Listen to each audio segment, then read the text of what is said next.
Мы входим в эпоху глобальных We are entering an era of global changes.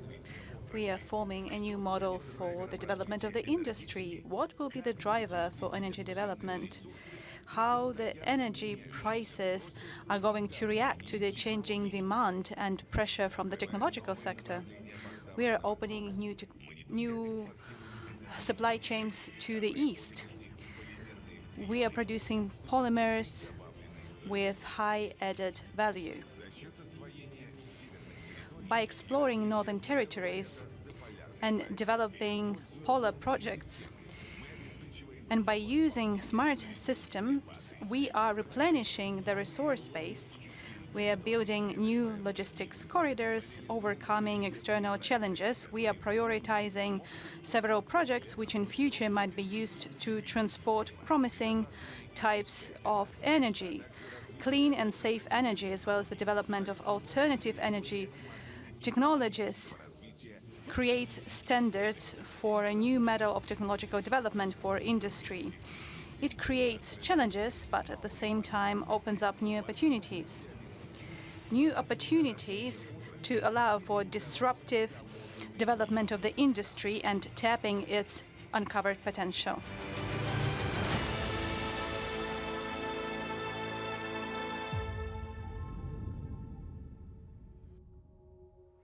Дамы и господа, Ladies and gentlemen, the President of the Russian Federation, Vladimir Putin, and the moderator of the plenary session, Hadley Gamble.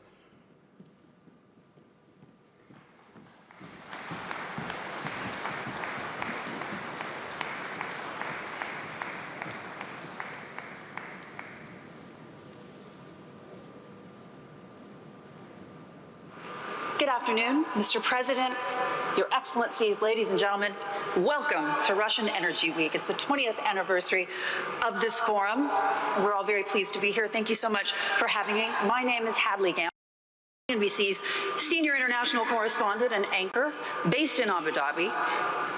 I'd like to introduce our panelists at this point. Patrick Piani, he is the CEO of Total Energies. We've also got Darren Woods, he's the CEO of ExxonMobil, the CEO of BP, Bernard Looney as well, and the CEO of Mercedes-Benz and the chairman of the board of Daimler, Oleg Kalenyets. Gentlemen, welcome and thank you so much for joining us.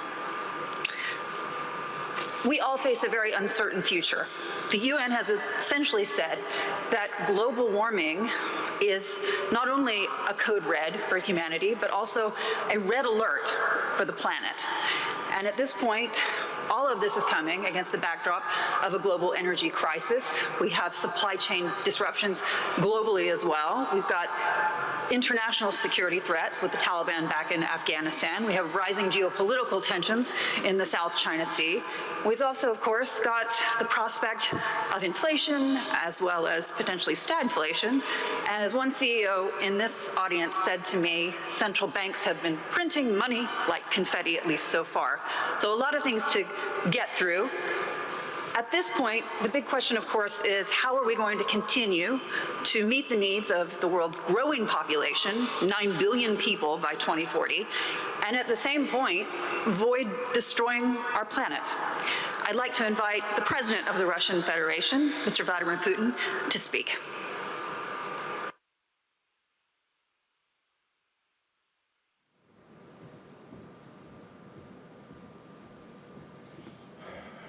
Ladies and gentlemen, dear friends, greetings to all the participants and guests of the Russian Energy Week.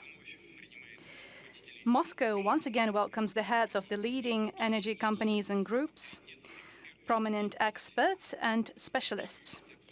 They are gathered here today to discuss the current status and prospects of global energy, its vital trends, and undoubtedly, they are gathered here to suggest mechanisms for long-term stabilization of the energy market, which is crucial for the very complex situation that we find ourselves in, just like our moderator here just stated. Energy sector has been severely affected by the crisis caused by the coronavirus, when due to lockdowns, the slump in business activities, halting of production and transport traffic all over the globe, the global demand for energy has drastically shrunk. And I guess that all present here are very aware of that, because that has hit your companies as well. As of last year, the global primary energy consumption has decreased by 4.7%. That was the result of the biggest shock for the sector in the last 70 years. Weaker demand led to changes in prices. Compared to 2018, the prices for natural gas in Europe last year plunged 2.5 times. In 2020, it stood at $130 for 1,000 cubic meters. In 2019 at $159, and in 2018 at $282. As for the oil sector, the situation we all observed was truly unique. Nobody actually could believe their own eyes and could imagine that when in the spring of last year, oil prices, for the first time ever in history, turned negative. It was more expensive to store oil than just to pay for somebody to use it. That was a truly unique situation. OPEC Plus agreements were key to stabilizing the situation on the oil market. OPEC members and countries not part of the OPEC managed to cooperate efficiently with one another to ensure the resilience of the oil sector during the coronavirus pandemic, and what is especially important, to create enabling environment for investment.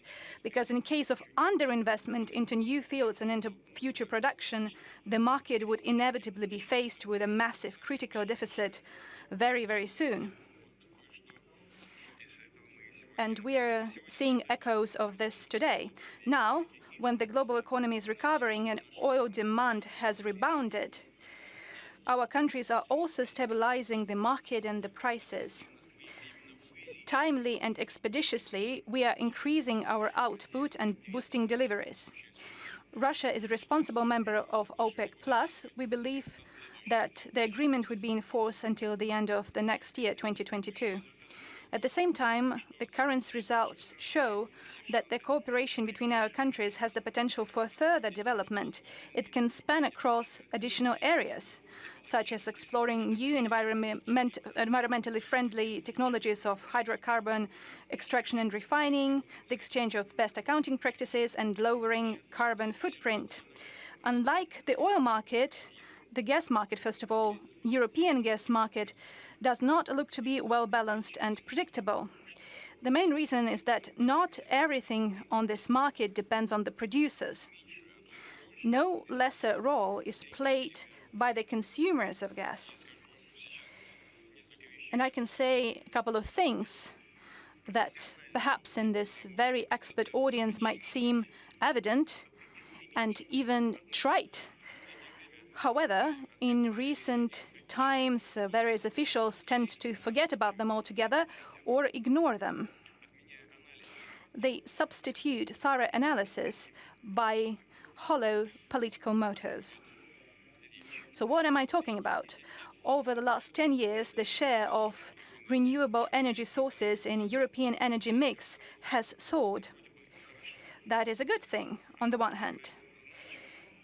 It started to play a very important, a very significant role in the energy mix.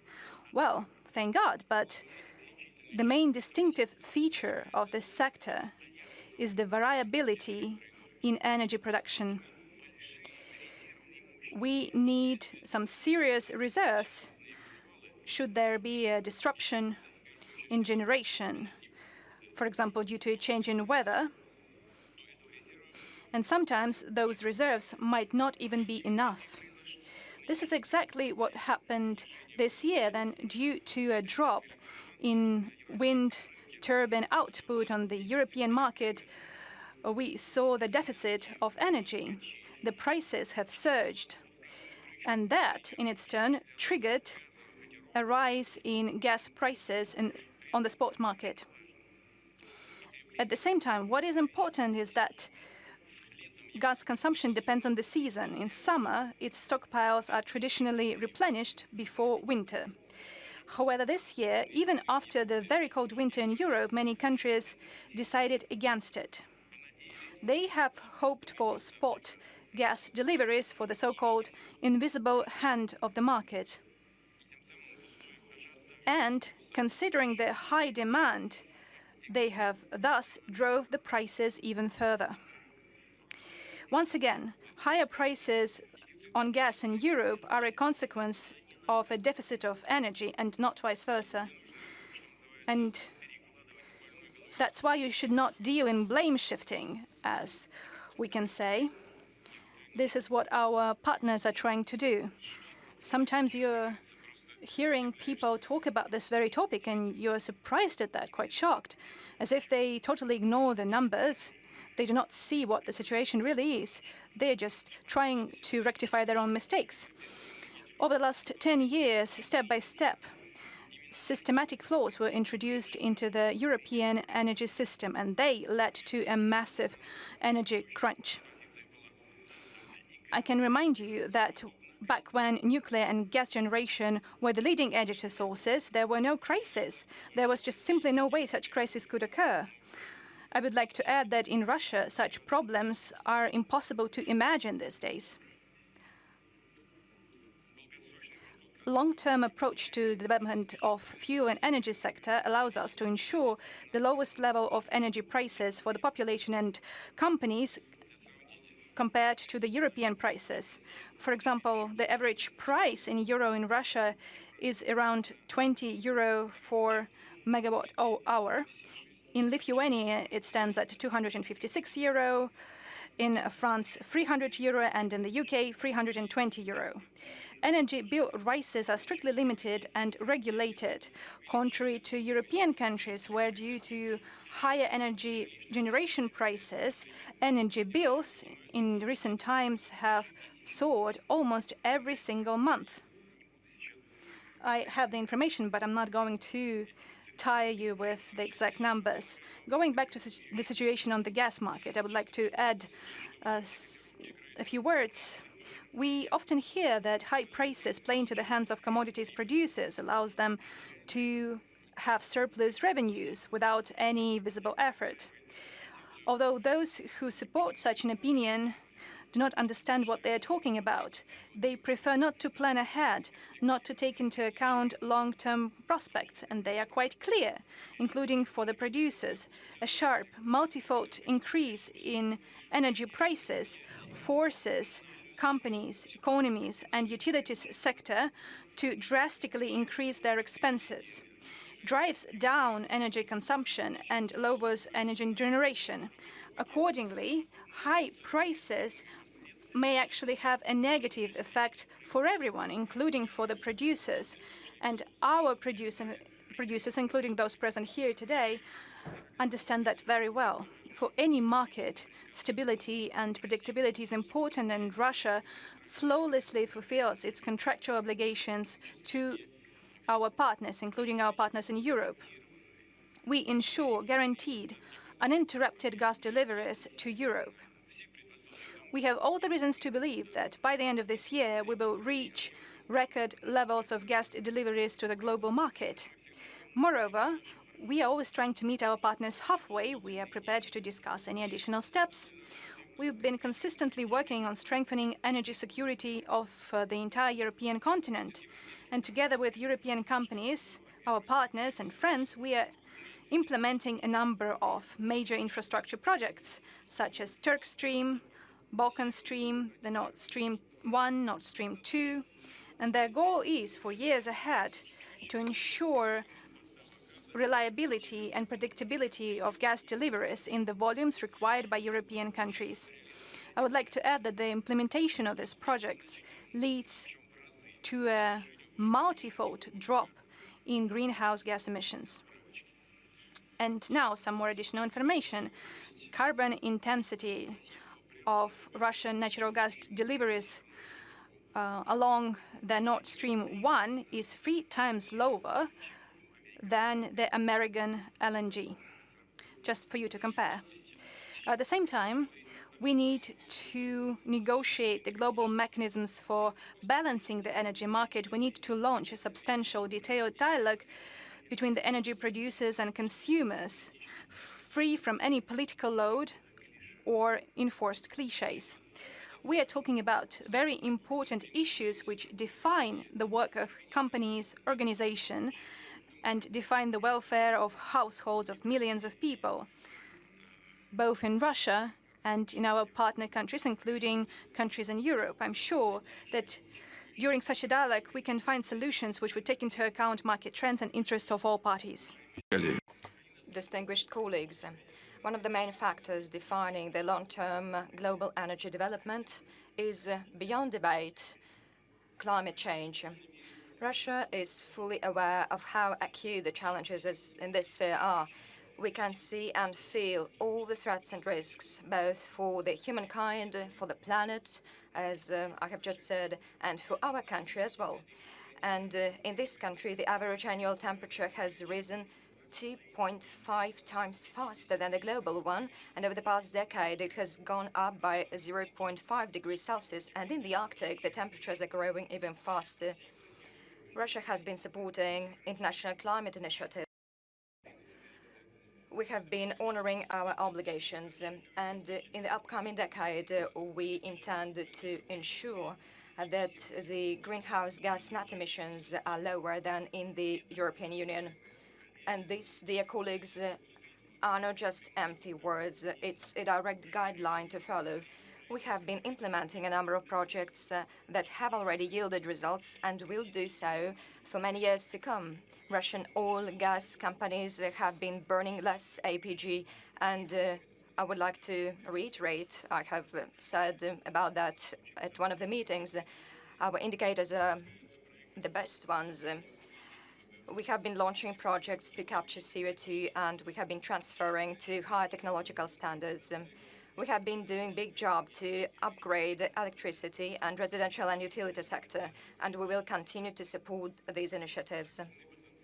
Russia has great potential to increase energy efficiency, which is estimated at 1/3 of the current energy consumption. And in this regard, I'm tasking the government with the updating of the state program called Energy Saving and Raising Energy Efficiency. We have spoken about that at the meeting with the government. There is a need to extend it till 2035 and double down on all the sectors of the national economy, including industry, agriculture, transport, and utilities, in order to achieve ambitious goals to bring down the GDP energy intensity and thus the adverse effect on the environment.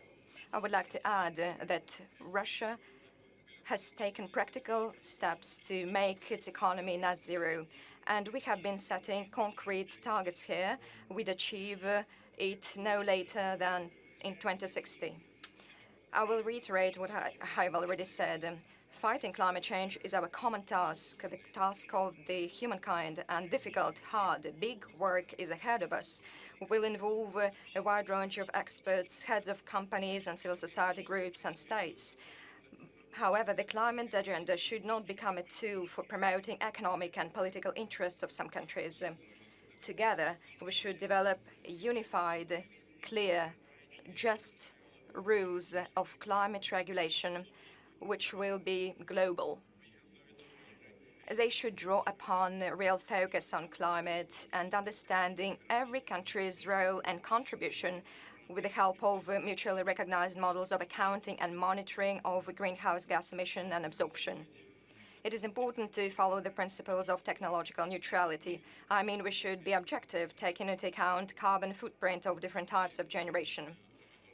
Few know that, for example, the footprint of nuclear energy is lower than that of solar energy. I think that even those present here, maybe experts here about that for the first time. And Russia has a unique practical experience of developing and long-standing use of nuclear technologies, including fast neutron reactors that will allow us to transit to closed fuel cycle in the future and use small nuclear reactors more broadly. And by the way, A floating small nuclear heat and power plant has been successfully put into service in Chukotka, it's northern part of our country. And drawing upon our achievements in this sphere, we'll continue to export nuclear technologies and thus make our contribution in the decarbonization of the global energy. Beyond debate, the key role to solve the global problem of the greenhouse gas stock should be played by climate projects, including those tapping into the potential of natural ecosystems. And Russia has indeed unique opportunities to offer. And the effectiveness of these projects in our country has been much higher than that of the investments into the development of European renewable energy. And in order to implement such initiatives, to facilitate the work of business, we need to create conditions to bring investment into the projects that would give high returns on the investment. And evidently, there should be no place for different sanctions or other limits in climate project implementation. And the current situation shows that climate issues should be solved together with making plans for developing different economic sectors and primarily the energy sector. And experts estimate that within 25 years, the share of hydrocarbons in the global energy mix will go down from the current 80-85% to 60-65%. And at the same time, oil and gas will play a less important role. And our colleagues from Russia sitting here in the hall understand it very well. They take it into account and bear it in mind. And a more environmentally friendly transit fuel, which is gas, will increase. And I'm also talking about the LNG production. By 2035, we intend to drive up its production up to 130 million tons a year, and we will reinforce our position at this market, taking 20% of it thanks to low production cost, price, and competitive logistics. I would like to point out that today the LNG is the main cargo carried via the Northern Sea route. Moreover, by 2035, we expect to increase our role and our share in the global petrochemical supplies from 1% to 7%. I would like to add that in the upcoming decades, we will see stronger hydrogen and ammonia positions in the global energy, and we know about it very well. They will be used as raw material, fuel, and energy carrier. And Russia has scientific, resource, and logistic capacities to take a considerable share in these prominent and promising markets. At the recent economic forum in Vladivostok, I have already said about that, and I urged colleagues from the Asia-Pacific region to cooperate in this sphere. And I hope that our partners from Europe, the United States, and other countries will also respond to this proposal. Dear friends, the ramifications of the pandemic and the shock that the regional energy market were exposed to once again showed that what important role stable and sustainable fuel energy system have played in today's world. How important it is to provide consumers with affordable energy and to minimize the negative impact on the environment and to ensure the energy and environment security. All actors of the market should take forward-looking, well-balanced, responsible actions. And I'm referring both to producers and consumers in the interest of sustainable development of our countries and peoples. And Russia is ready for such creative and trust-based cooperation, including to direct dialogue with the European Commission for the search for common solutions to stabilize the energy markets and fight against climate change. I'm convinced that together we will definitely achieve results in solving these complicated issues. Thank you.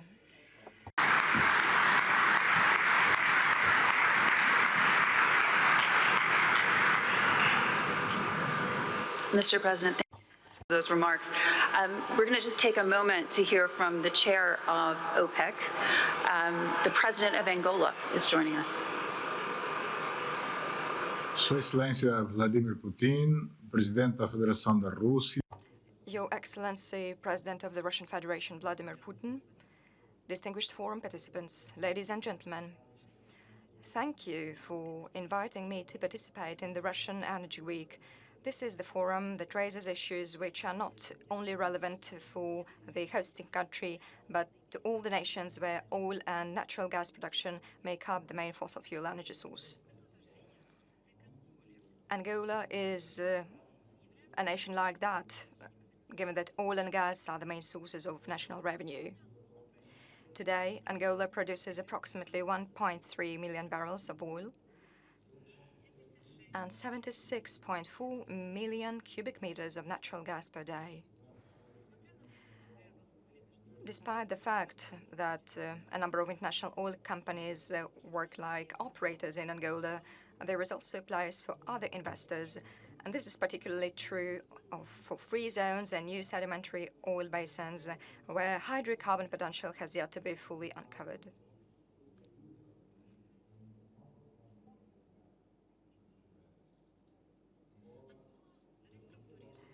Angola has restructured its oil sector and established two organizations,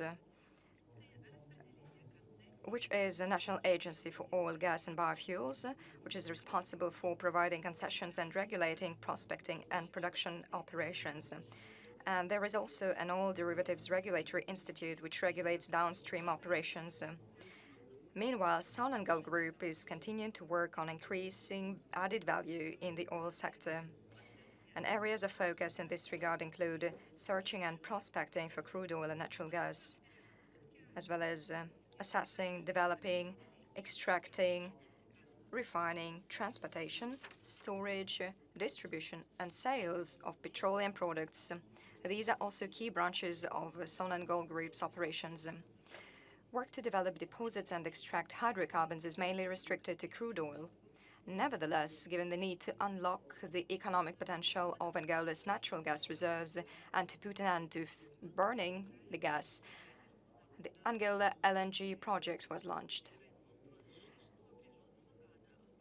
The construction of this liquefied natural gas facility was done in partnership with Sonangol Group, Chevron, BP, Eni, and Total.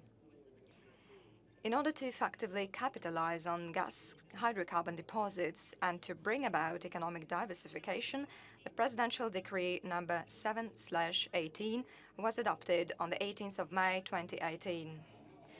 The decree establishes a legal and tax regime for activities related to searching and prospecting of natural gas, as well as assessing, developing, extracting, and selling. The aim is both to boost gas production and to boost the development of related industries. In this regard, steps are currently being taken to establish the new gas consortium with the aim of producing non-associated gas, and this will allow for uninterrupted supplies of gas running to Angola LNG facility, and then the combined cycle plant in Sao and to manufacturers of fertilizers. A number of other initiatives aimed at diversifying the Angolan economy are also underway. The developments of the gas sector is opening up a range of opportunities for Russian companies, given the experience in this sector. They could, for example, support efforts in steel production, fertilizer production, energy production, and more. In addition to that, the government adopted a hydrocarbon production strategy for the period of 2020 to 2025 in what was the first stage of the production cycle of the oil and gas sector. This strategy aims to collate a large volume of geological data and provide access to all resources at Angola's sedimentary basins in order to restore and increase oil reserves. In order to increase production of petroleum feedstock in Angola, the government adopted a strategy of licensing new oil blocks for the period of 2019-2025.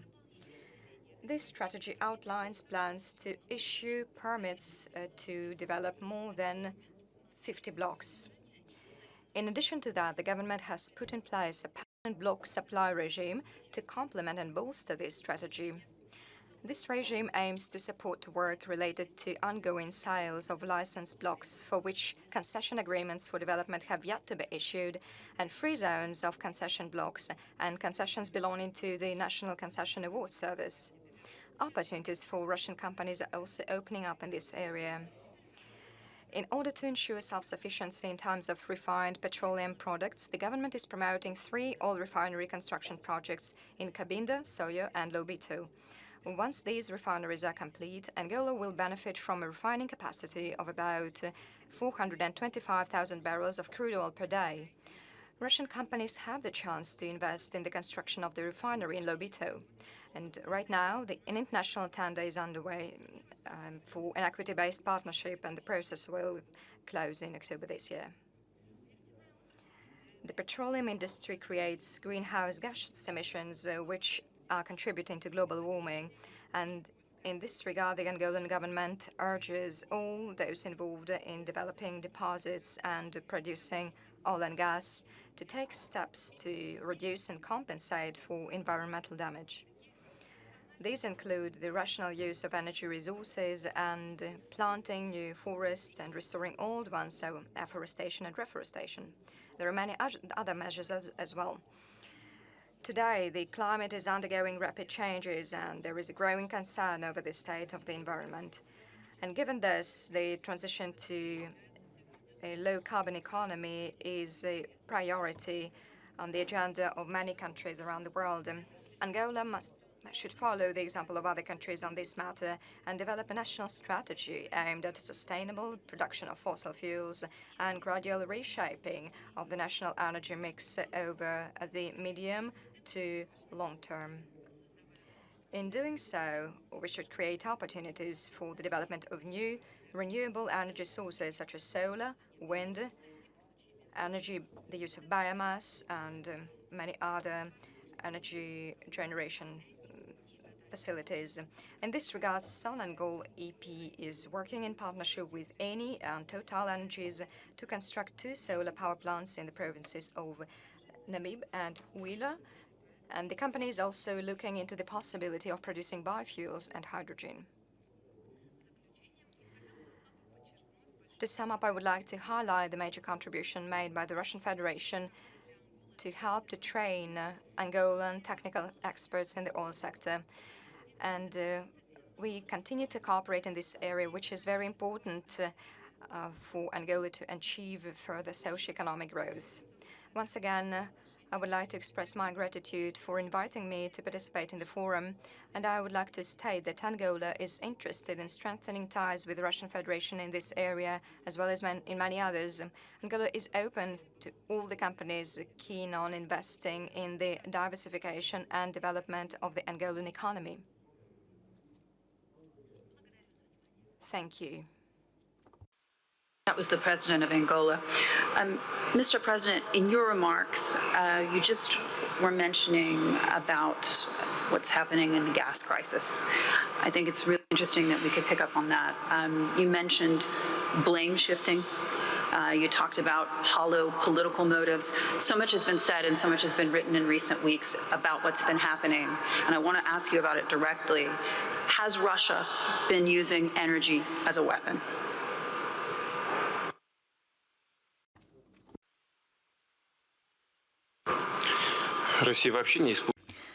Russia is not using any weapons, if you have been paying attention. As for economy, where we are using weapons, in what conflicts we are taking part. As for economy, this is not something we tend to use. Even during the hardest parts of the Cold War, Russia regularly has fulfilled its contractual obligations and supplied gas to Europe. By the way, back then, your fellow Americans were trying to fight this very project, pipelines for gas, and back then, the leaders have insisted on actually implementing this project, and this project continues to be used for the energy mix in Europe. And this is what I call a politically motivated blather. It has nothing to support it when it comes to saying that we use energy as a kind of weapon. Look at what's going on right now. Europe is extracting 54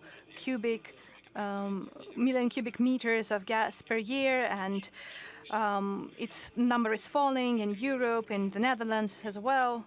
And Gazprom produces more than 500 billion cubic meters of gas per year, and they are going to increase that number because they have reserves of 35 trillion cubic meters of gas.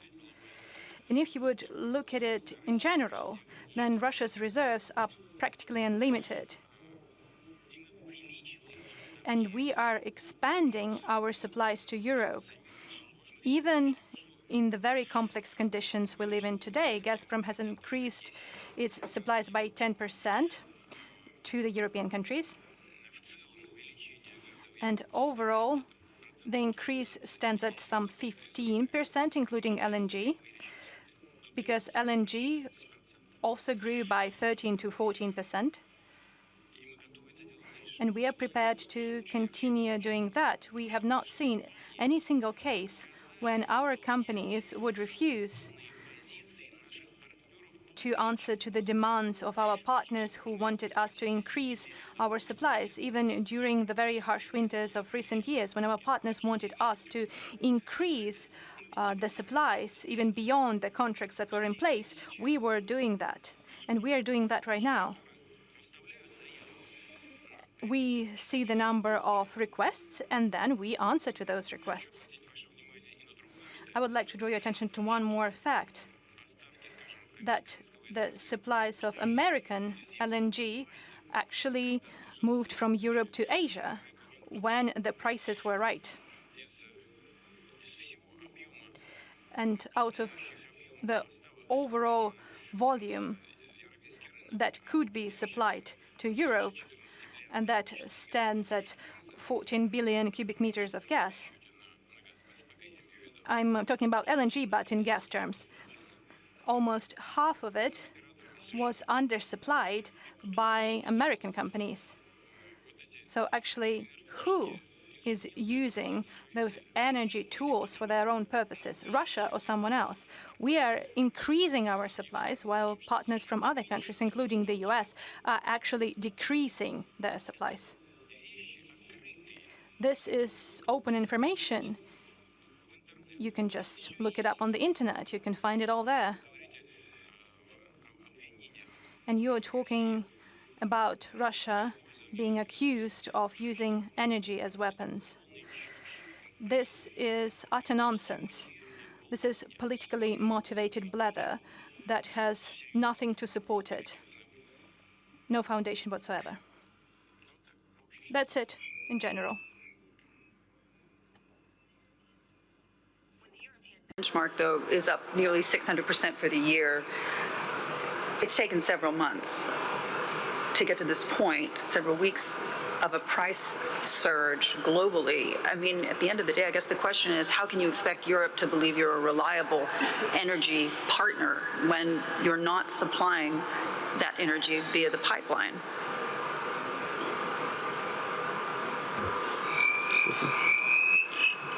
Красивая женщина, симпатичная. Я ей говорю одно, она... A beautiful woman, but I'm saying one thing to you and you are saying a different thing to me, as if you have not heard what I said.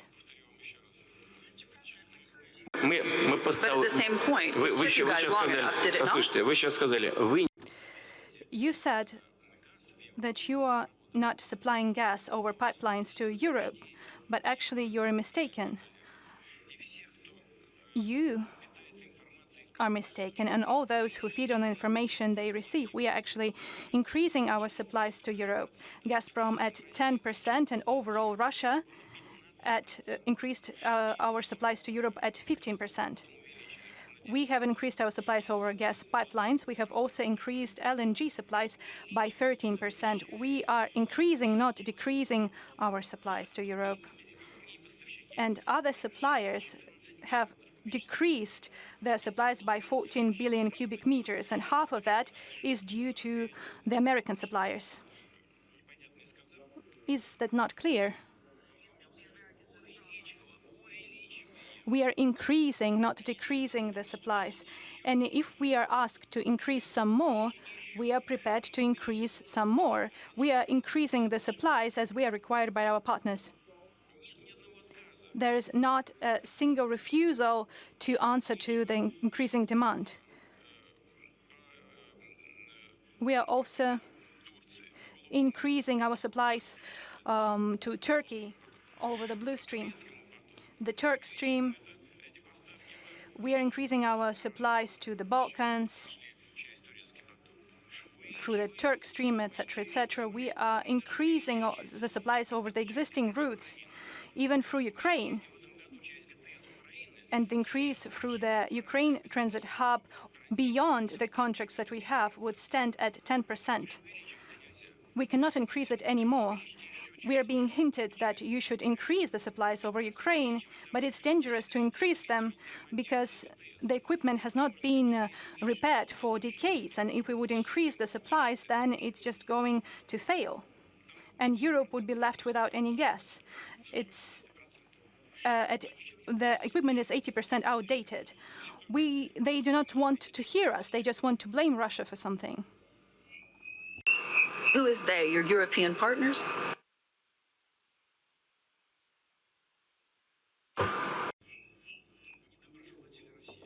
Well, those who do not wish Russia well, they can be in Europe or in other countries of the world. Okay, walk me through this. Essentially, the markets are looking for some sense of stability here. Are you saying that in terms of increasing supplies to Europe, that you would get at current capacity increasing by as much as 15%? The IEA says that could calm the markets.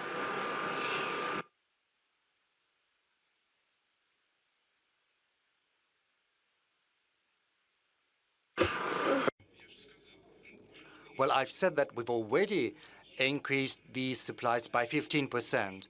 By now, over the first 9 months of this year, the supplies of gas to Europe have been increased by us by 15%. But the thing is, the problem does not consist in us.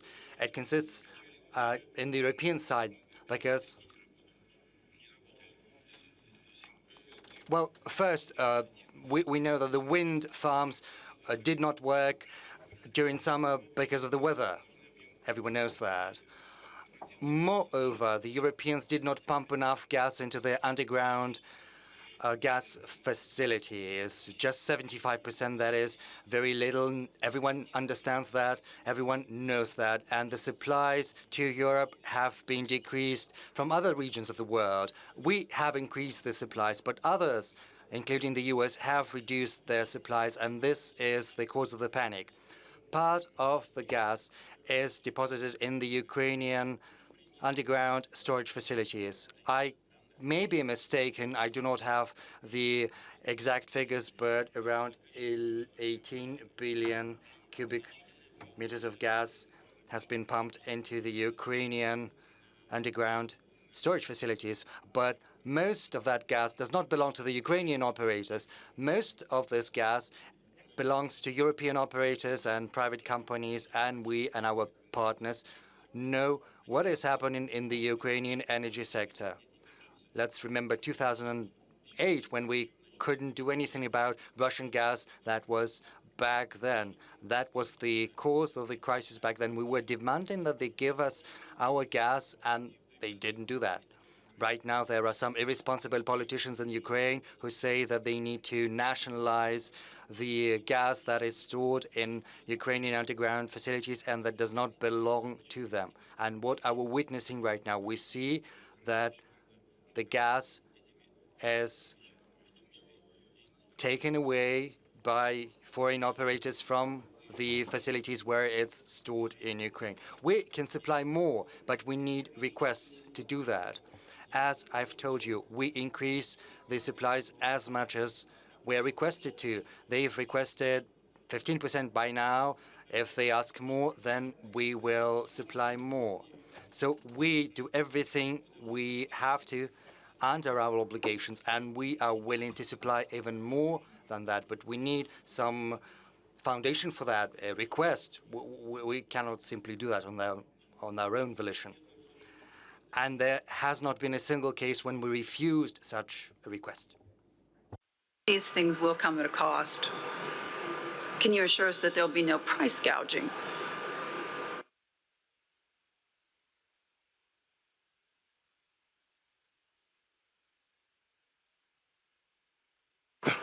Вы понимаете, в чем дело?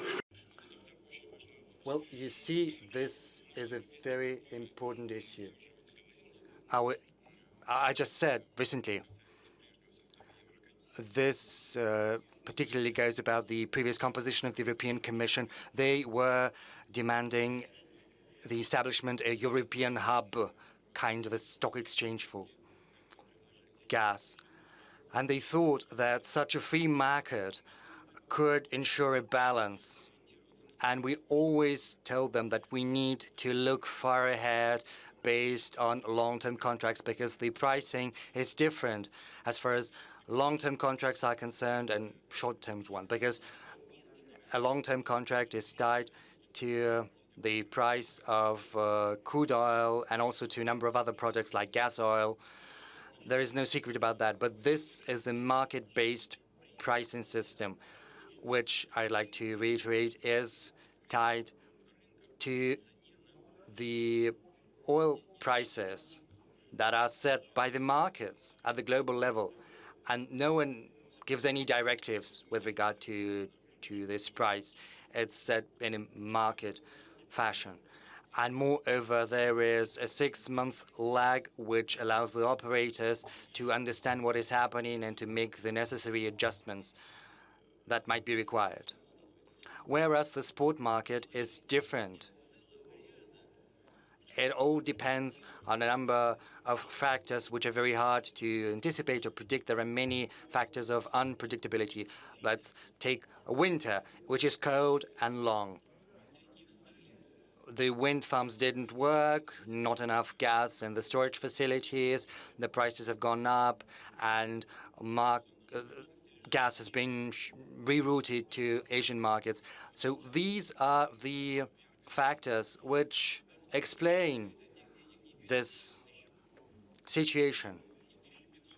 But Gazprom does not get any money for such big prices, because Gazprom sells the product based on the prices that are tied to oil prices. I think it's $81. And this is the price to which Gazprom's gas is tied. They do not get gas at $2,000 per 1,000 cubic meters. And Germany gets this gas from Gazprom at 250 to 130, maximum $300 per 1,000 kilometers. And Gazprom basically is losing because it could get more if it traded at spot prices. But the producer, Gazprom in this particular case, is interested in this stability because they know that they will sell a certain amount, a certain volume of gas at a certain price. And this allows them to shape their investment policy, which is beneficial both to the producer and to the consumer. 800 million people who are facing a very, very cold winter. What's a fair price? Я же уже If сказал. oil is sitting above 80. Ну, я и сказал. Well, as I said, this just price cannot be set by decree. It's dictated by the market itself. Let's look at what happened last year when oil prices went down last year, the year before that, and the gas prices went down accordingly. And as they say, well, Gazprom was in a tight spot. The production went down, and the profits, and the net profits too, went down. When the oil prices started to creep back up, the revenue started to grow as well.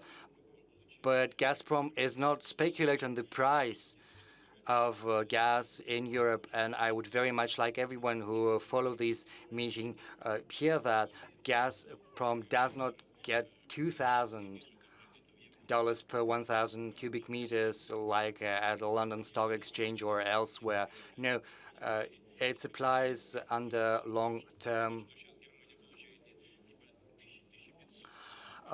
contracts, and well, German clients have to be very happy because they get gas at a better price, and this has an effect on the economy and the competitiveness. Though a big question has been surrounding, as you were mentioning, the blame game.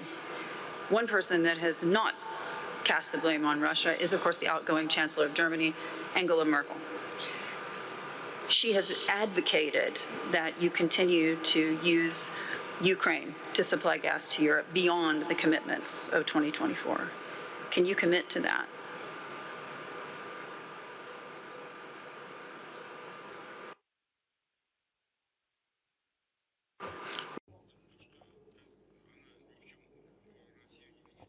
Well, it would be an exaggeration to say that she is not blaming Russia for anything, because we have divergent views on many issues and many problems.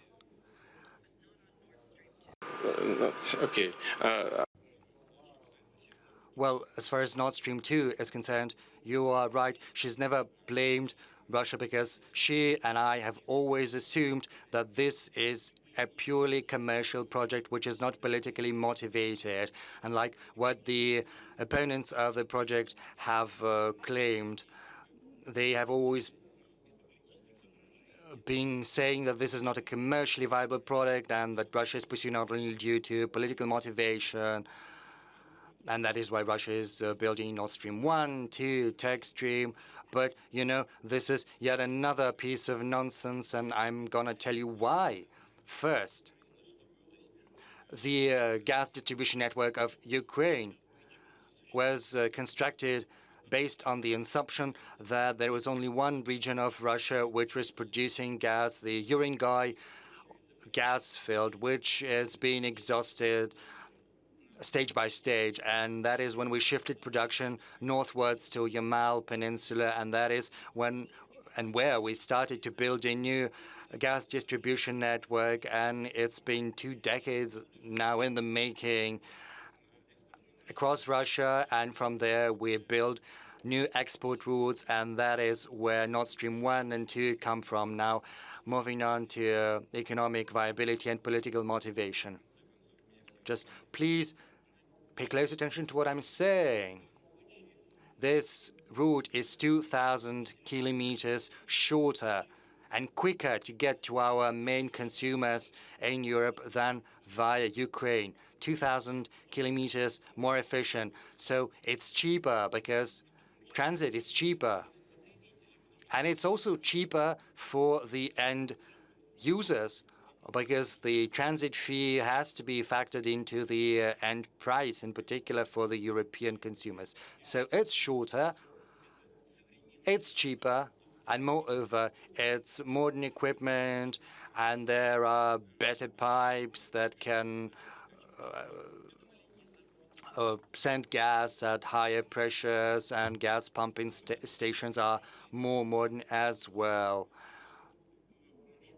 And in order to push gas forward, they also use gas, and there are emissions. And you know, the emissions for these new gas pumping stations are more efficient, 5 or 6 times more efficient than in the Ukrainian gas transportation system. So when someone says that there is some political rationale behind that, they simply close their eyes to some obvious facts, precisely for political motives. Nord Stream 2, as well as Nord Stream 1, are purely commercial projects. And this is the position of the outgoing chancellor, and I fully agree with her. So will you extend your commitments to continue with the flow of gas through Ukraine beyond 2024?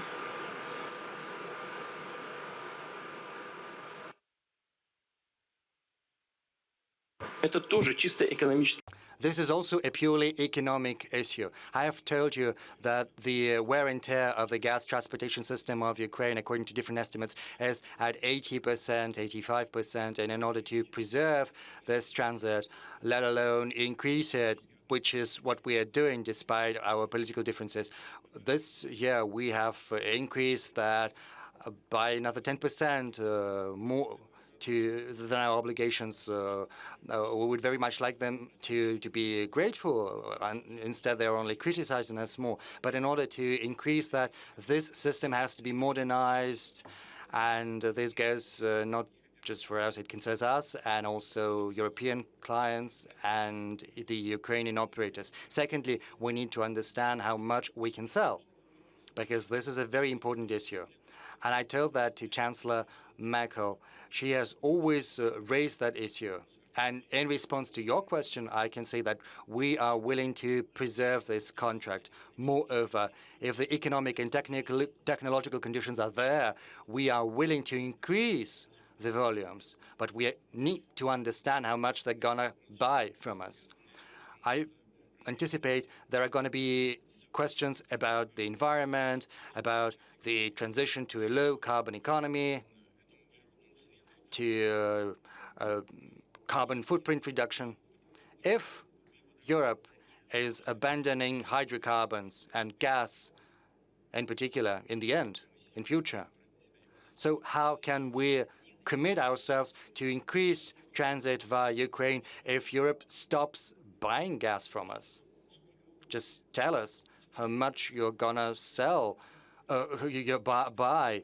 Let's make a deal, then we will understand how much we will be able to pump via the northern route, via Turk Stream, how much we can maintain via the Ukrainian route or even increase it. We need to understand the volume of the market.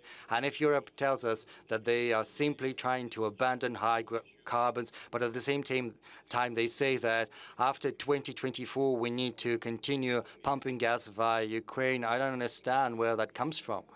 Well, let's sit together, look at the maps, make the calculations. If we're ready, yes, we are ready to do that, but we need to calculate everything to look into that. Your Deputy Prime Minister was suggesting last week that moving quickly with the regulatory hurdles, getting them out of the way before allowing gas to pass through Nord Stream 2 would actually, at least in the medium term, assuage the gas crisis that we're seeing in Europe. Have you had an indication from Europe that that is moving more quickly, that we could see Nord Stream 2 come online at a sooner date?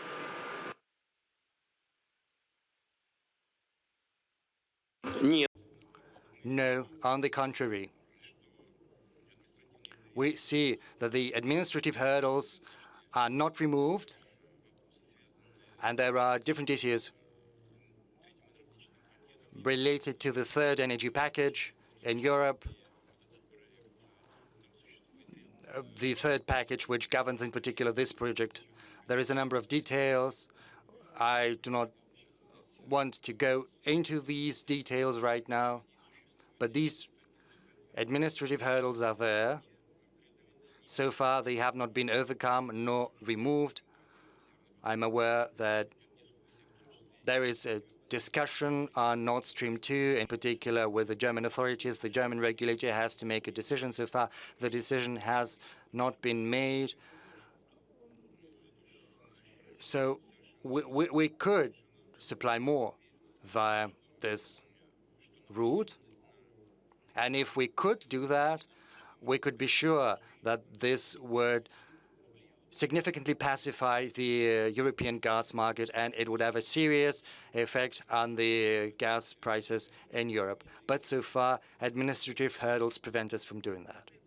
Us now, Patrick Poyani, it's great to have you joining us virtually from another room in this building. I want to ask you to just follow on to the President's comments there. How damaging is the gas crisis that we're seeing that's engulfed Europe and has now hit China and the rest of the world to your business, and do you think to European growth as a whole? Yes, good afternoon. Happy to be back in Moscow, even in another room. I would say that first, I would just comment that it's not a European gas crisis that we are facing. In fact, gas markets are worldwide interconnected. All is coming from a huge hike of demand for gas from China and Asia, Japan, Korea. Why? Because there is more demand for gas because of energy transition, going from coal to gas, which is good for climate change, and also because there is more requirement from climatization from middle class in China. There was also this year some events like less hydro and less coal capacities of production, which have increased a lot the Chinese demand. So the president of the Federation of Russia is perfectly right when he said that, in fact, and we are producing LNG, you know, we are the second largest total energies producer of LNG in the world, so we are producing LNG in the US, and it's clear that this year, because of this hike in demand in China, higher prices came into Asia for gas, and all the LNG from the US, most of it went to Asia because the European market was lower. So that's the fundamental reason why then in Europe you have less gas coming into the system, not from Russia at all, but in fact from the global market. And the Europeans must understand that with LNG development, we have fundamentally interconnected all the market. And so it's not a question of what is only the demand in Europe, it's what is the demand for gas globally, and in particular in Asia. And there is a good news for all gas producers, it's that there is a growing demand, and in particular for LNG.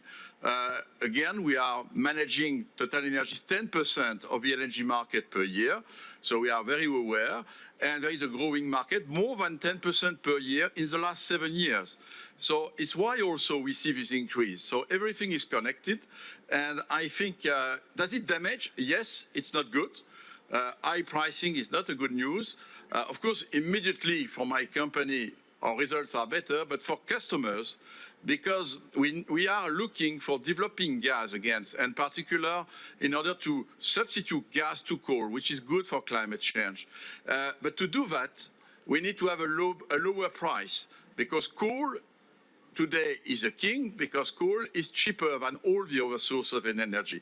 So for us today, prices are too high. We need to find stability, going back to something more normal. But I would like to comment that most of the gas market today is based on long-term formulas. We, Total, I think to this quarter, we will sell our gas 85%, around $9 to $10 per million BTU, not $20 or $30. This is only the spot market. And most of our large corporations, in fact, have hedged their supply. So, we need to differentiate in this crisis what is the spot part and the longer-term contract, which is most of this gas market today. So, yes, today it's good, but I hope. But it depends, of course, of the weather as well, because if winter is cold, we might have these high prices during winter time. But again, it's not the interest of the producer. The interest of the producer to develop gas market, in particular in Asia, is to come back to lower prices and, in fact, to convince our customer that the best is to have longer-term formulas which stabilize more the impact of the spot, in fact, which are more based, I would say, on what we had in the old times S-curve. So that's, I think, a lesson. The other lesson, let's be clear, is that the more we put renewables in our electric system, we put intermittent sources which depend on the weather. So this year, the markets of energy is hit because there was a big freeze in February in the US, less rain in China and Brazil, less wind in Europe. I don't know why all these events occurred, but this has, I would say, lower all the inventories on gas, and so we see today an exceptional circumstance.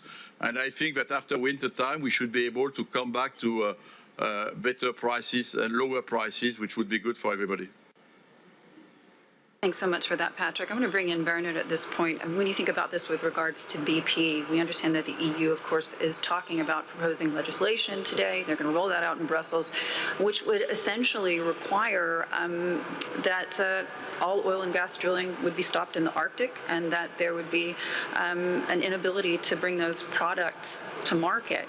Obviously, that would impact TotalEnergies, that would impact BP potentially. How worried are you about that? Dobry den, and it's great to be here in Moscow as well. Thank you for including BP in the conversation. I think what this crisis in Europe with regard to prices has reminded us, if we needed reminding, is that energy is part of the lifeblood of society, and that energy use is only going in one direction in this world, and that is upwards. Now, as we look at that, Hadley, I think one of the things that comes clearly out of this is what we would call redundancy or reliability. Energy must be clean, yes. It must be affordable, yes. But it must be reliable. And we all understand that the sun doesn't shine at night, that the wind doesn't always blow. So we have that question of renewables intermittency to deal with. But as Patrick just alluded to, we also have global issues that have come together at this time. Lack of rain in Brazil in a hydro economy has meant that a lot of LNG has gone from America to Latin America and not to Europe. Massive demand post-COVID in Asia has meant that a lot of LNG has had to go there. So it has been an unusual confluence of events on the back of very cold weather in particularly April and May in Europe. And that means that we have the situation that we have. Now, to your question, what do we need to do this? Well, we need to invest. And what do we need to invest in? Well, we need to invest in redundancy. And what does investing in redundancy look like? It looks like investing in long-term contracts in which we participate ourselves throughout the world. It means investing in natural gas, because natural gas is a key balancer in the system, a key provider of redundancy. It means investing in storage, and storage capacities have dropped, and it means investing in diversification of energy sources. So these are the things that need to be done to make sure that we have a system that has redundancy built into it, for a system that isn't just a nice to have, it's an essential to our way of life. And that's what we're trying to do in BP in terms of our strategy, but that's what needs to happen, I think, throughout the world. So a ban on Arctic drilling for oil and gas is not something that worries you?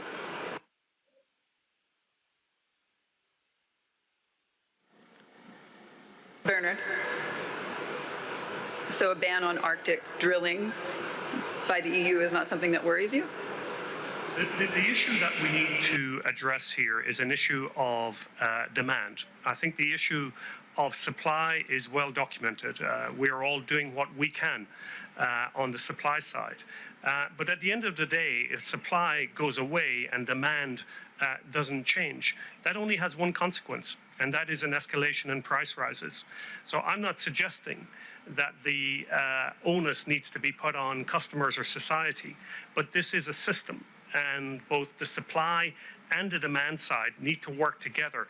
Just simply correcting a supply side issue without affecting demand will not result in a more stable system. It will result in a more volatile system. And quite frankly, anything that's more volatile is typically not in the best interest of society. Speaking of volatility, Patrick mentioned China. President Putin, in the past, you've said that China and Russia agree on a number of issues. You're very close in terms of your priorities, both regionally and globally. I just want to get a sense of how you feel about what's been happening of late in terms of rising tensions in the South China Sea. President Xi has reiterated that it's the historic task to complete the reunification of the motherland, that it must be fulfilled. And of course, he's talking about Taiwan. When you think about this a bit more broadly, if China were to invade Taiwan, would you say a real risk of war?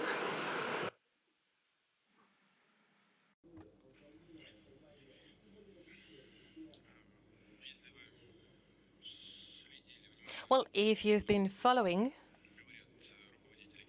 what the leaders of the People's Republic of China have been saying, you might have noticed that in one of the latest speeches where I have personally been present, that was an international event in the framework of the UN where I've been present.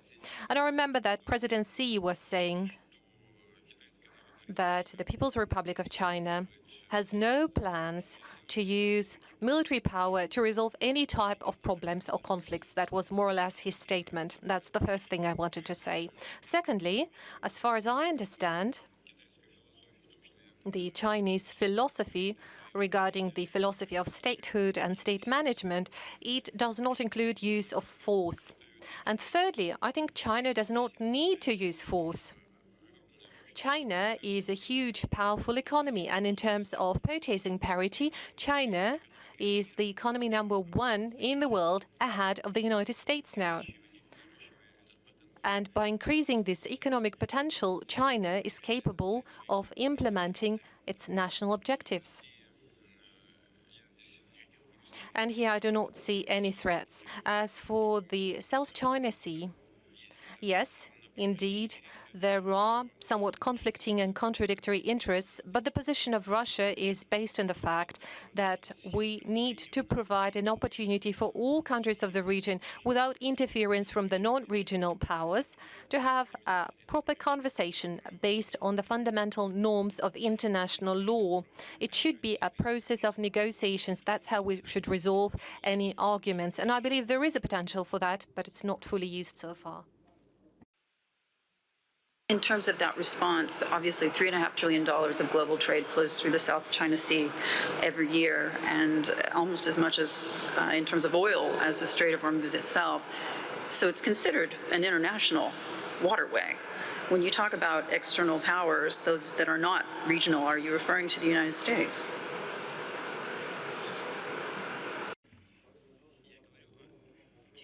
Well, I'm primarily talking about those countries that are not part of this region.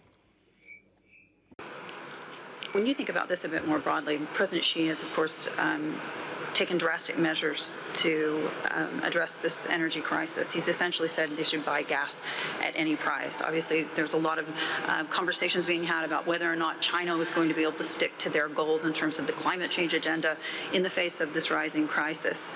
How damaging do you think it will be to the green energy agenda if China is forced via this crisis to move away from their goals?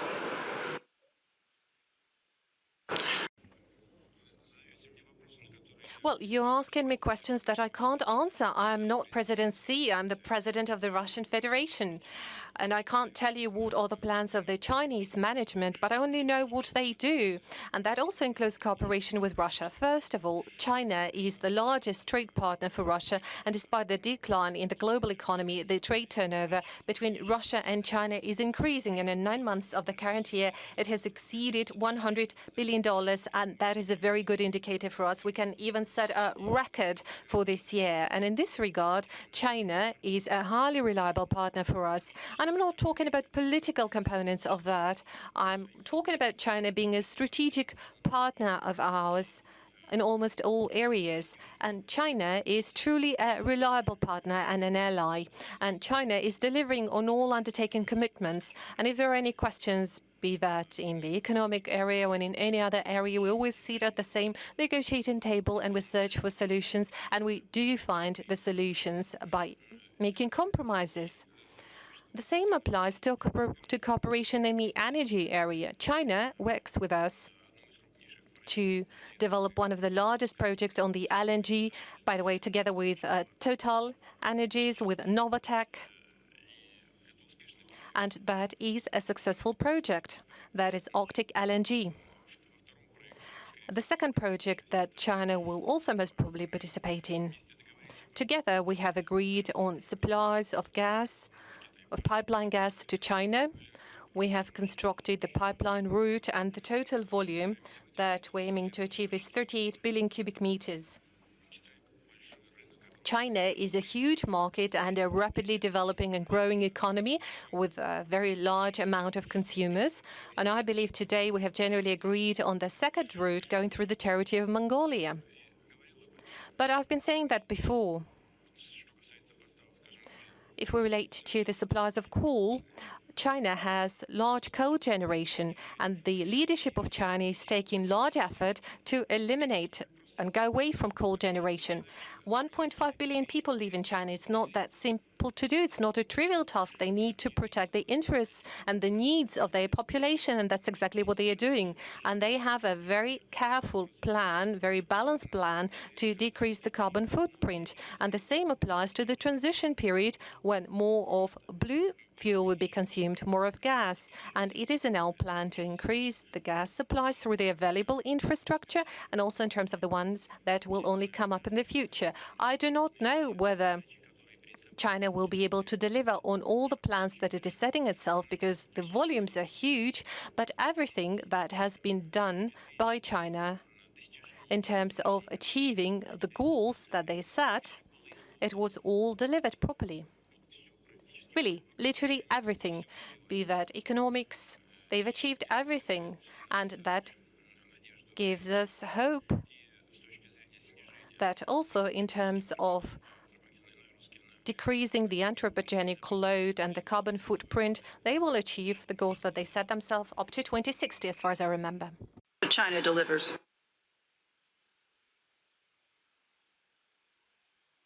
I want to bring in Ola just because I think you have to leave us very shortly. When we think about what's happening within regards to climate change technology, how quickly that is evolving, we've seen obviously this report from the IEA today essentially saying that not only are governments going to have to and corporates going to have to increase threefold the spending on green energy, they're also of course going to have to continue spending on traditional fossil fuels, on oil and gas. How does that impact your strategy when it comes to going to electric fleets?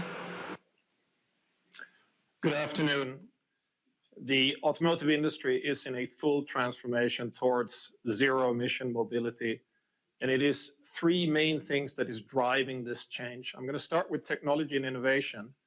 The progress that we have seen on electric drive, battery energy density, and all the features that you need to provide a competitive product compared to the incumbent technology is moving so fast that we believe this is the decade where that technology in its own right will probably overtake the incumbent technology. And that's usually what drives the change and leads to eventually exponential growth in an industry change.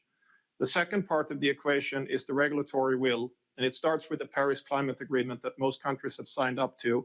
If you translate that into a plan for us, we have made a commitment as Daimler, as Mercedes-Benz, to achieve a net zero position in 2039, so about 10 years ahead of the 2050 Paris Agreement goal, to also allow for a shift over of the car park. And the last thing is actually the capital markets. It will be increasingly difficult for automotive OEMs to attract capital from long-term investors unless you have a credible decarbonization plan. So already today we can see on our major investors when we meet and speak with them that unless you present a plan towards electrification, and for the heavy vehicles we're also using hydrogen and fuel cell drive, they are not looking at your stock as an attractive stock. What's going to decide the speed of the transformation next to these technological developments is very much something where industry and governments need to work hand in hand, and its buildup of infrastructure is going to be a Herculean task to change over the major economies in the world to a full-fledged, omnipresent infrastructure for charging and also where necessary for hydrogen fueling. And then next to that is what the discussion is about here today. How quickly is the energy transformation going to go, and how quickly are those energy sources for the mobility sector going to go CO2 neutral? So many things are working hand in hand here, but we're seeing momentum picking up. And if you would ask me 2 or 3 years ago, I would have been more conservative and more skeptic. Now I believe that we need to go faster as a car company, and in this case, a luxury car company like Mercedes-Benz with the customer profile that we have. I think we can take a lead and maybe go faster than the general market. That leads me to a question about the oil market. Mr. Putin, do you believe that we're going to see oil at $100 a barrel?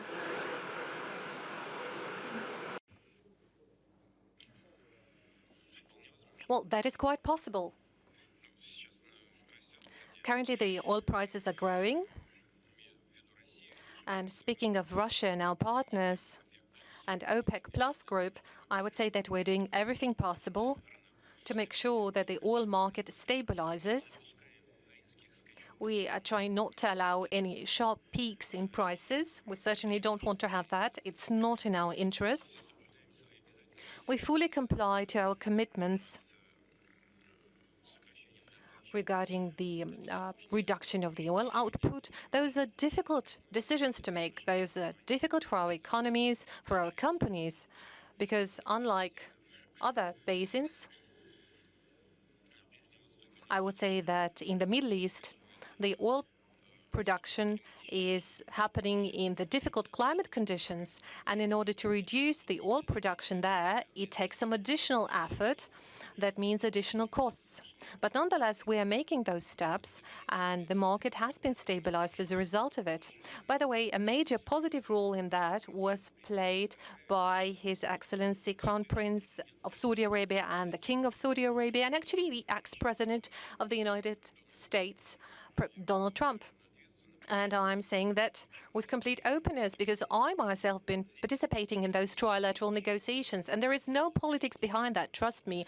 President Trump was just representing the interests of American companies and was fighting for those decisions. And although the United States were not participating in this work directly in the operations of OPEC Plus, nonetheless, the United States, taking into account the producing companies in the United States, have impacted this process.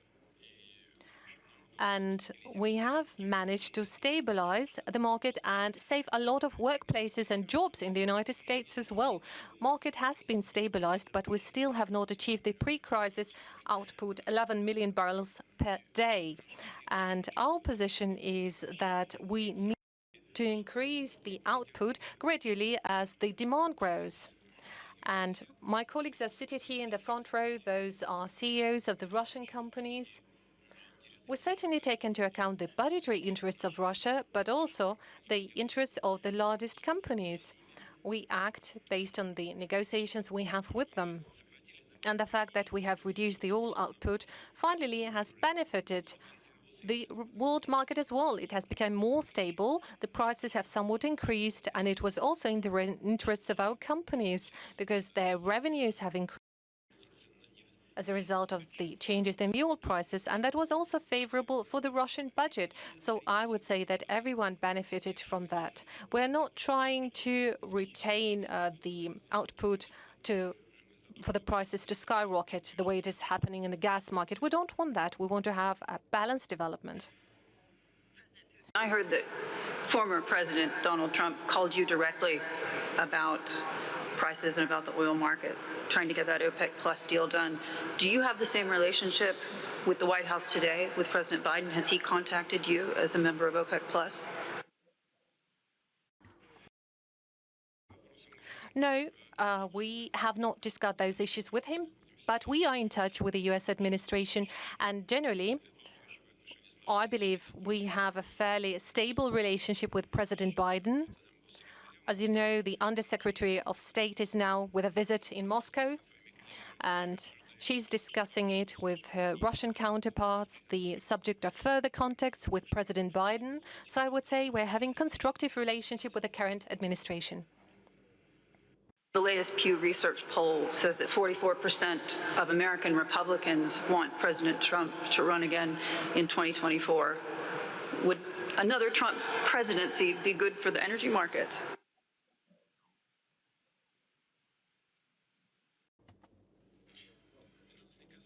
Well, this is something that does not relate to us, and I don't want to provide any kind of assessment like this. I've been saying that before the U.S. election, before the election of President Trump, and also after the previous elections, I've been saying that we are ready to work with the President of the United States that is elected by the U.S. citizens. We are not giving any assessments.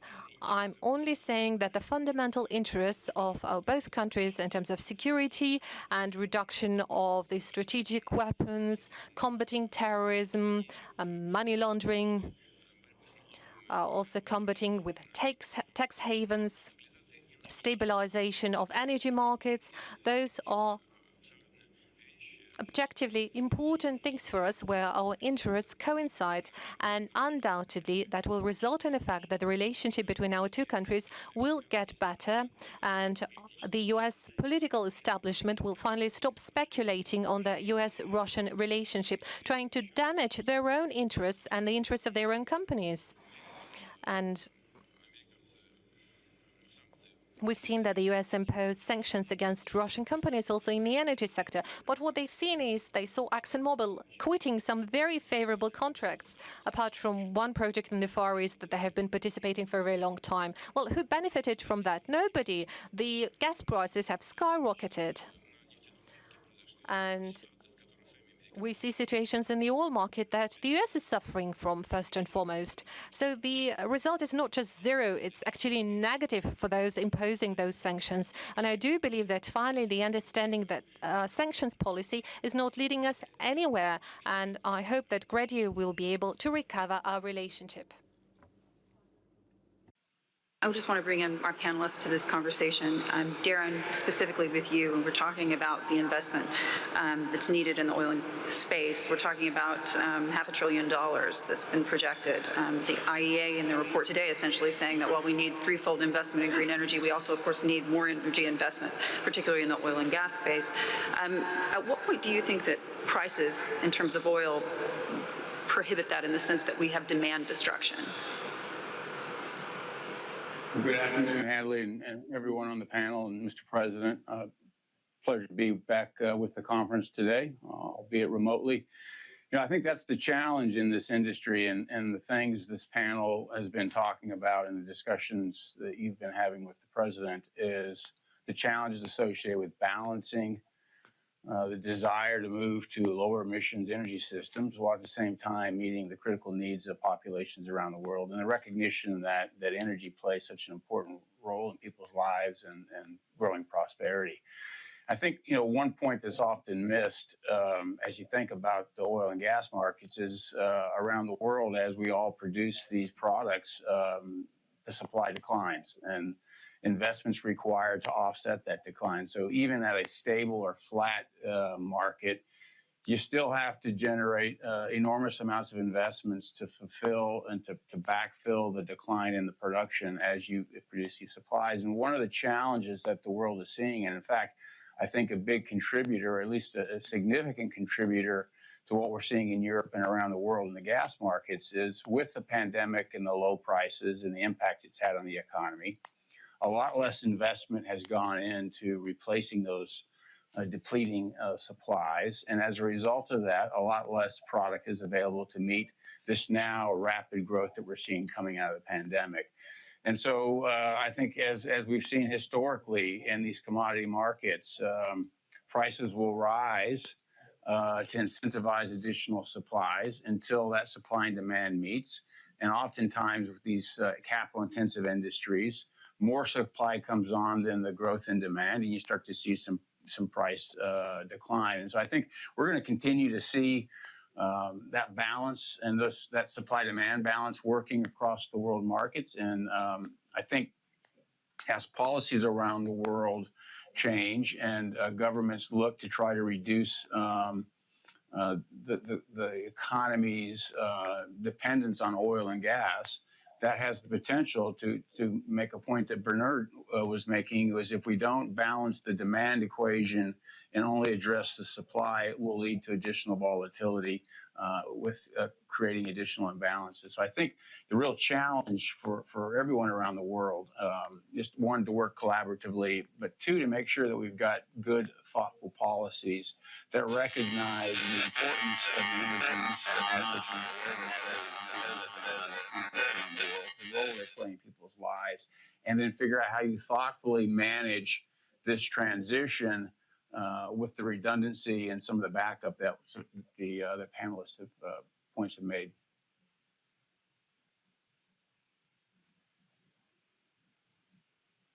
When we talk about this a little bit more broadly, I want to bring in Patrick on this one as well. How tough is it to make those kinds of strategic investment decisions that we're talking about, billions of dollars in terms of, we're talking years when you have an administration-to-administration change in the United States with a completely different energy policy, does that impact your long-term thinking, Patrick, when you're looking for partnerships in the United States?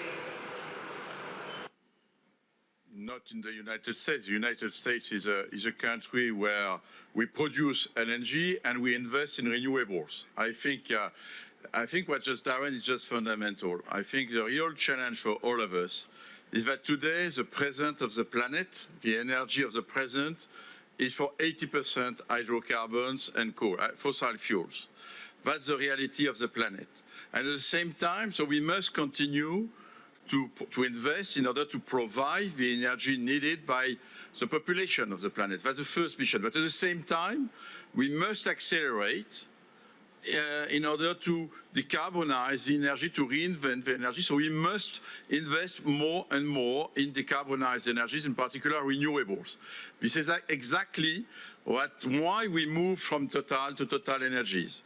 We decided to change the name of the company, not only because not only for greenwashing, but because strategically we have decided that we allocate only 75% of our capital expenditures per year to maintain oil production and continue to grow in gas, and in particular in LNG, because again, gas, we believe strongly that gas is part of the energy transition. So no more growth in oil, but energy transition. And at the same time, 25% they are dedicated to build a new business within our company, which is based on renewable electricity.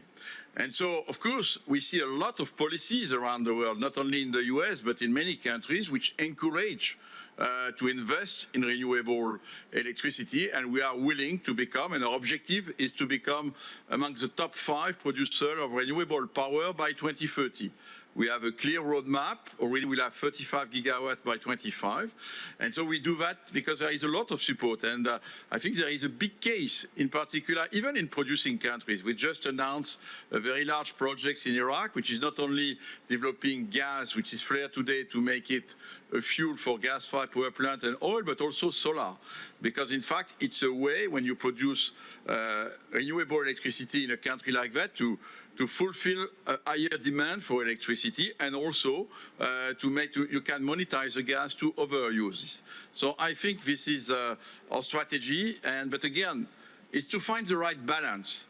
And the IEA announcement today was interesting because at the same time, there is a famous net zero scenario of IEA which told us don't invest more in hydrocarbons, stop investing in your projects. But today, because of the reality of the demand, this new report says on one side, invest more and more in renewables, and they are right, and we are taking our share as Total Energies. But at the same time, you need to invest more in oil and gas, just because, as Darren explained, there is a natural decline. If we do not invest, the decline year after year is 3 to 4%. Today, it's not true, but the demand is declining. Today, the demand continues to even increase after the COVID. And so there is not, if we do not fulfill this gap between the natural demand and the natural decline of the supply and the real demand, then the price will continue to go up, which is not in the interest of the consumers. So this is a clear challenge. Investing enough in the energy of the present and investing more and more to build the new and future energy system.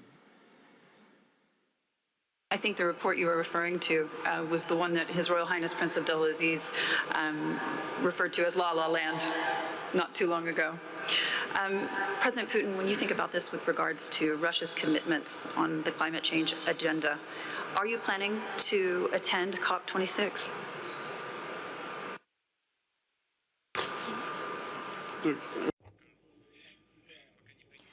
Well, I have not decided on that yet due to the pandemic situation, but still I will participate in the work of the COP26.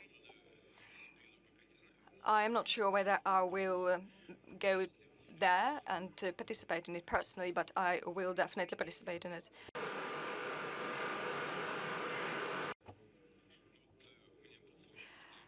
You know, there was a case once when I was almost contracted COVID-19, when I was in close contact with my colleagues who got COVID-19, but that didn't happen due to the protection that I got thanks to Sputnik V vaccine, but that's not about me.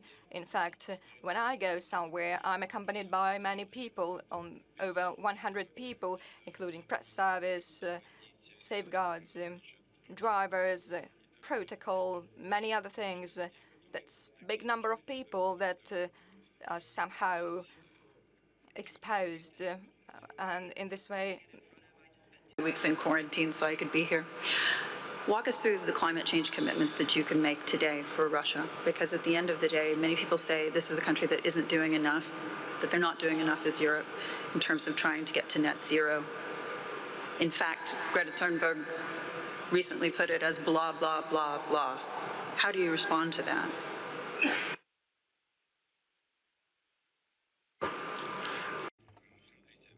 well, look, let us look at it without political cliches, but let's look at the developments in politics. You have said about Russia's intention to increase gas supplies to Europe and to the world. Do you want this or not? If you do want, we need to extract gas to supply it somewhere. You don't get electricity from a socket. You need a baseline source, and we need to get it to meet the growing demand of Russia and the global energy market. And let us look at the situation on the ground. We have increased gas supplies, and we have increased coal supplies to the global market by 8%. By the way, in both directions, both eastward and westward. So we increased production by 5 or 8%, and export has also surged. So let us now look at our energy mix. 26% is nuclear energy, then 20% is hydropower, 40% is gas. This is a very low carbon energy mix, 86%. The same energy mix, a clean energy mix, but not like that, but closer to ours. It's the United States energy mix, it's 77%. In the Federal Republic of Germany, it is 64% only. I mean, this clean energy mix. In other countries, it's even lower. Our energy mix is the cleanest, one of the cleanest, and we continue working in this direction to achieve carbon neutrality, net zero, by 2060, as other countries. We will do that. And we are ready to do so. We have the same plans. We have plans envisaging that. And we have formulated tax preferences for the enterprises and energy and industrial sectors that will reduce emissions and launch renewable projects and hydrogen projects. We have a program dedicated to that, I mean the program of tax stimulus. I believe that not only does Russia declare becoming a net zero country, but it really follows this route. We are not disregard climate change problems. They are very important now. This was the start of our discussion, and for Russia it's very crucial as well, because temperatures are rising very fast, including in the Arctic. We have cities there built on the permafrost. We are working in this direction. We're thinking about that. Several times today, just now and in your remarks earlier, do you believe it's a mistake for governments, for example, for Germany, for other countries to move away from nuclear energy?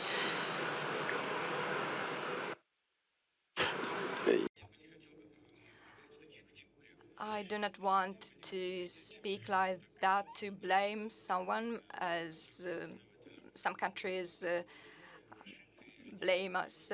It's not a mistake. Is it a mistake or not? It's actually for the Germans to decide. And in our energy mix, nuclear power generation account for 21%. If I said something else, I was mistaken. And 26% is the share of hydropower. And Germany decided to get away from the nuclear energy. If you want to listen to my point of view, I am not saying that it is a mistake or not. I can say that it is senseless because France is its neighbor, Germany's neighbor, and nuclear power account for 60% there. Why should Germany scale back all nuclear power generation project if France as a neighbor is engaged in such activities? Well, if we take Russia, for example, which is very big, and we can say that we will develop it in one part of the country, and in another part we are not going to do that. And in Europe, it's all cramped. Countries are situated very close to one another. So we should speak about the general policy, energy policy of the European Union, or it is just senseless. Energy mix, well, I actually do not know the figures. It's, well, the colleague knows better, I think. Is it 11? In Germany, 11? Nuclear energy accounts for 11% of the energy mix, and it used to be over 30%. Well, now only 11% is left. Well, evidently, this is a big change, and this energy resource should be replaced with something, with windmills, probably. Well, it's quite difficult. You know, everything should be done smoothly and calmly, in a well-balanced way, and in a gradual way. Decisions should be made by experts, by professionals. I have recently learned, by the way, that in the Netherlands, the court has made a ruling about the Shell company. What was that decision? What was the ruling? The court ruled to reduce CO2 emissions by 45%. Well, you know, it's a precedent indeed. If people who are not experts in this area, and if these people make decisions, we will have shocks in the markets. In the Middle Ages, it seems to me, when it was quite cold, climate conditions were more severe. The Netherlands citizens did skating on the channels, and if the situation continues to be like that, we will have skating there as well. They won't be able to drive electric vehicles. They will put on the skaters just to get warm and to move from point A to point B. What we need is that professionals, experts should make decisions in this sphere in close contact with non-governmental organizations, with the civil society, which should keep an eye on the developments in this sphere, and they should make the government and energy companies take the necessary route, because actually our future depends on the temperature rise. But we need professional actions, actions made by professionals. And we are now relying on luck. We take into account the political short-term goals and situation. It seems that some participants, some actors, abuse the confidence of the public to achieve short-term political goals and probably to get some economic profits, because low-carbon energy is connected with the development of some infrastructure, building equipment, and so on. What we need is that people, energy groups, civil societies should see these problems and make decisions taking into account all the factors. In addition, I'm going to ask you about this proposed legislation by the EU that would basically ban drilling in the Arctic, oil and gas. Is that, in your view, a mistake? Because that would certainly hit the Russian economy pretty hard.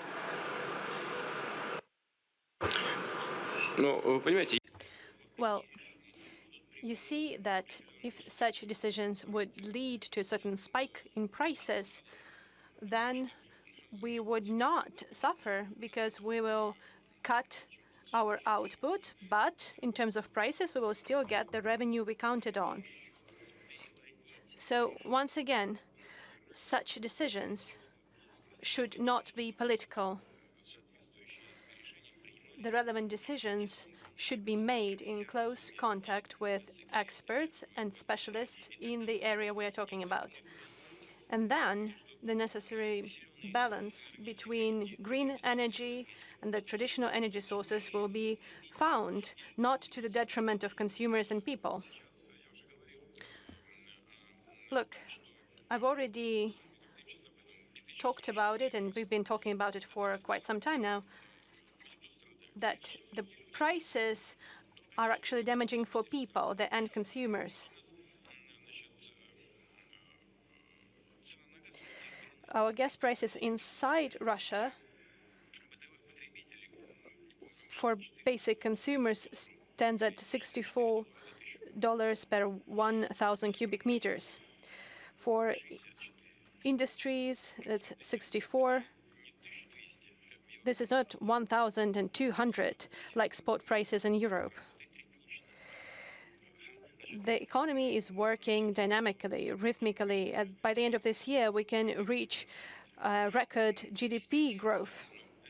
We have our own issues, yes, but this sets the conditions for development, and this allows people to plan their life. Take Eastern Europe, for example, what's going on in Western Europe as well. Every month, they see record energy bills. In Ukraine, the same thing. For citizens, it's over $200 per 1,000 cubic meters, and their average income is around $230. So the consumers cannot buy a lot, so they do not coincide their income and the prices. Some regions there are even refusing to strike contracts to buy energy resources because they have nothing to pay for those contracts. And if we will take an imbalanced approach, then our problems would only multiply and no solutions will be found. Balanced approach.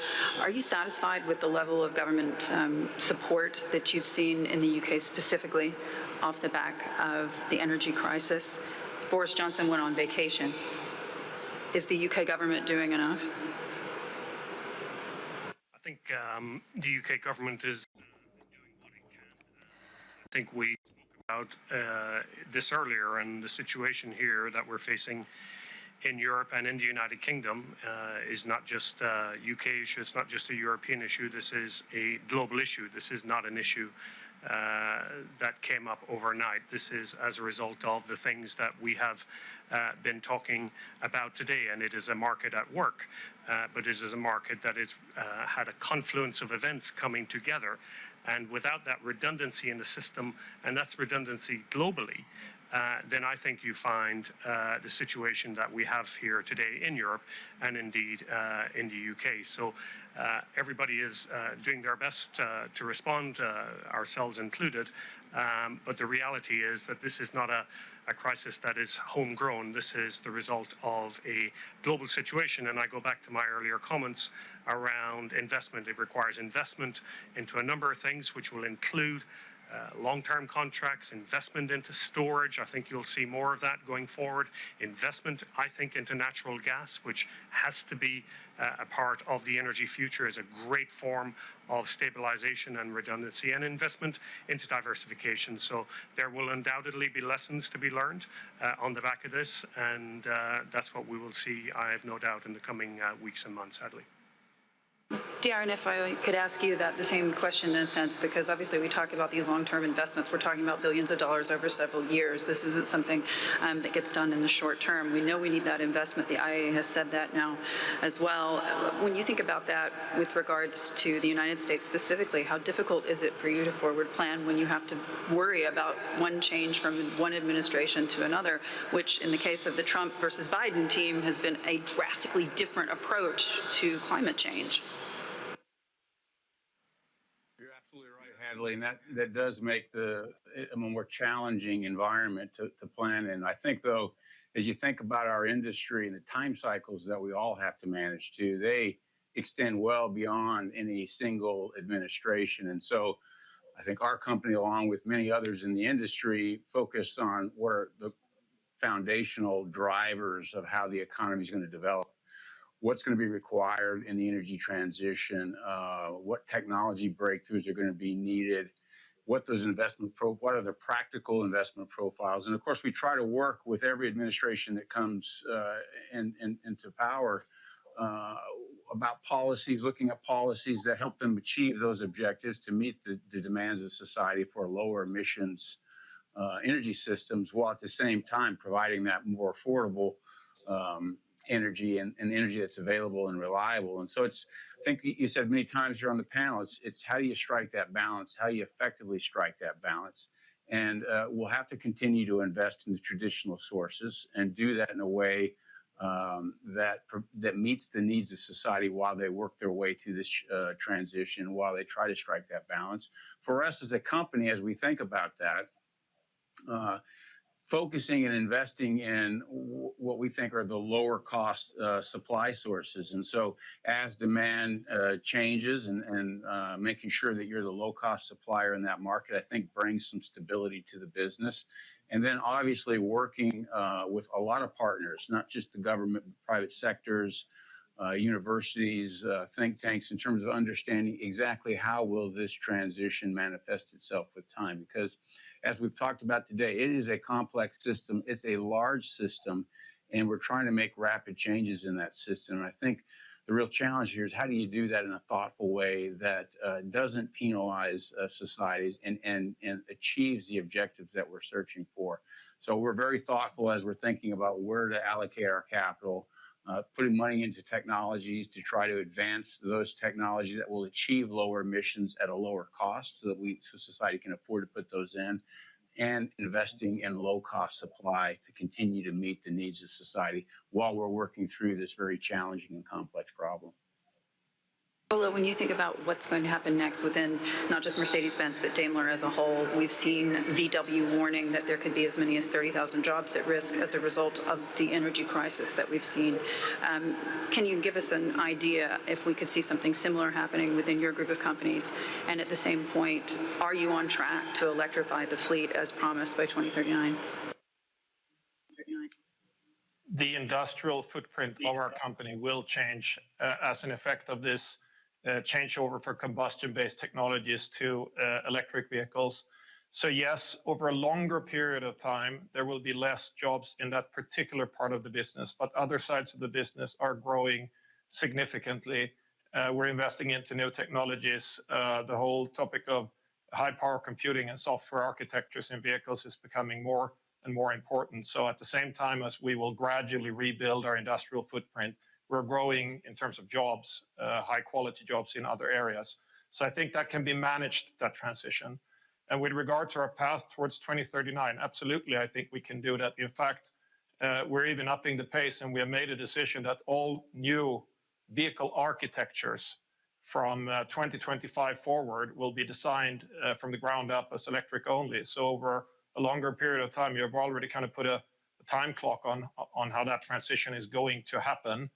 And the ultimate commitment of the company is allocating their capital and the energy resources, or engineering resources rather, towards the new technology. So yes, it's happening. Patrick, I want to ask you specifically about the Arctic. When you think about this with regards to the melting permafrost and climate activism in terms of shareholders, in terms of the board, there's a growing chorus, a cacophony when it comes to ESG, when it comes to holding oil and gas companies accountable for where they invest and how they invest. How difficult does it make your job when Russia is labeled a bad actor by so many in the West? My answer is to first have a strong dialogue with all these people, and I think best answer, by the way, would be to invite them to visit the plant that we have built together with Novatek in Russian Arctic. I can assure you that, of course, we apply, as a global company, the same standards in terms of protection of the environment, in terms of safety for people, in terms of sustainability in all the countries around the planet. And in particular, looking to the Arctic, we took some commitments on Total Energies, which is that we are not producing any oil in the Arctic, because that might be, in case of spill, some clear damages. But producing gas in the Arctic, it does not raise this type of issues. And on the biodiversity case, we have been very transparent. We recently published all our studies that we've done for the Arctic 2 projects together with our partners, and we are applying the highest standards in terms of protection of biodiversities and also taking care of local communities. I would say it's one of the best examples. So maybe there is too much emotion today in the way we look to the planet. The question is, in fact, to rank the various priorities. Of course, biodiversity is important, like climate change is key for our future, and we must seriously consider them, but it does not mean that we will solve this issue by exclusion, by banning. No, as we said during this panel, I think, the world needs more energy. So the question, of course, is to be able, and this is the mission of a company like Total Energies, like BP, like ExxonMobil, like all the companies in the energy field, to be able to produce this energy in the best standards in terms of sustainability. And this is our commitment. And I can tell you, we apply that in Russia. By the way, when we have some external financing coming from export credit agencies from Western countries, these are the highest ESG standards are required by these financial institutions, and we apply them. So again, I think that it's important not to mix, I think, all the topics, and to look on the facts, to look on the ground, the way we manage these developments. And again, this is a clear commitment, minimizing the impact. And again, we have been going further within Total Energies. As we said, that for all new greenfield projects, we will look to have a net positive gain on biodiversity. And we do not estimate that ourselves, but we do that with the experts. So again, I think this transition, as we said during the panel, is a huge task. Willing to change the whole energy system will not happen like that. And the word transition is important. So it's not about antagonizing energies, antagonizing people, but we will build and we will make this transition a success. It's only if everybody, like Darren suggested, sits around the table. And not with emotion, not by saying you are right or it's black and white. No, let's look to the facts, and then let's see the way that we can improve. And we are sustainably, we don't say that we are perfect, we just say that it's a continuous improvement. We learn from experts, we learn from NGOs, and we are willing to take their advice on board, providing it's not a matter of just saying it's an exclusion. That will not be, we will not build the planet with such positioning. President Putin, you've said you're not sure yet whether you'll attend COP26, but I want to get a sense from you of how you see the structure for climate change in terms of policy. Should this be a UN of climate in terms of all of these nations coming together and setting global policies? Should this be done at a regional level? How should this look in the future, in your view?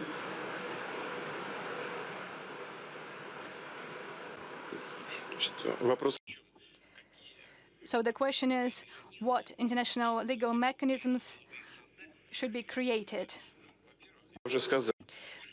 As I've just said, in terms of oil production and working on global markets, we have very constructive relations with OPEC countries.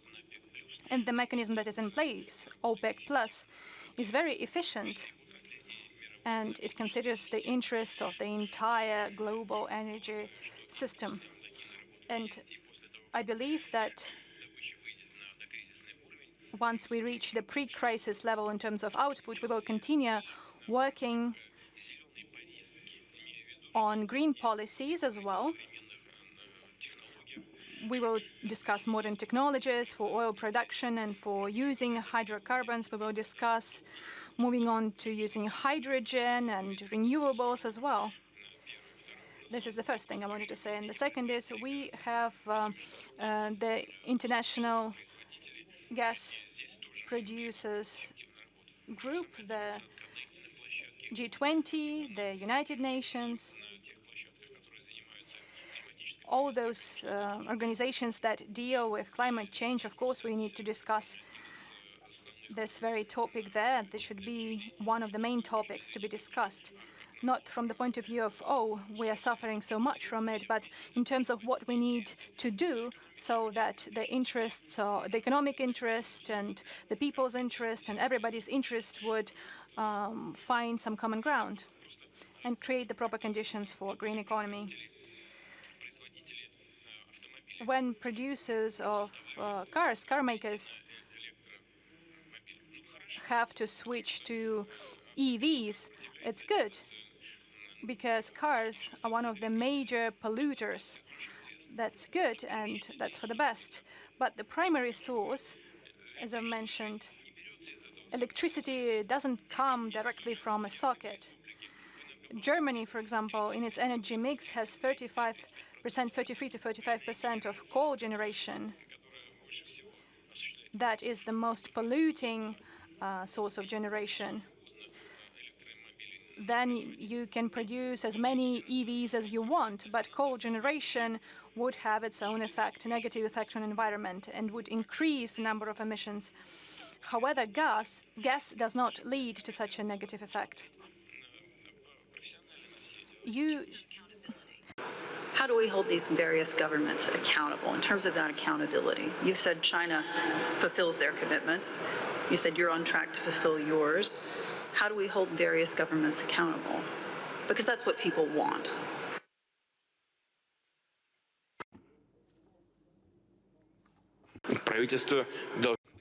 Governments should be accountable inside their own countries and when developing single standard for environmentally friendly behavior. This can be achieved when the decisions taken are just. Then those concerns of the entire humanity on climate change would not be used for somebody's narrow political goals. When under the motto of preserving the environment, someone would try to gain advantage over somebody else, that's not good. So we need to find a platform and to develop transparent approaches to making final decisions. And this is when we are going to move in the right direction when it comes to climate agenda. If this will not happen, then we will face some imbalances, like we see the imbalance on the gas market in Europe. And in the end, the situation when it comes to climate change would not change for the better. Then has uneven climate change policies, whether it be in Europe or the United States, given the West less leverage in these kinds of conversations, particularly when it comes to OPEC Plus decisions?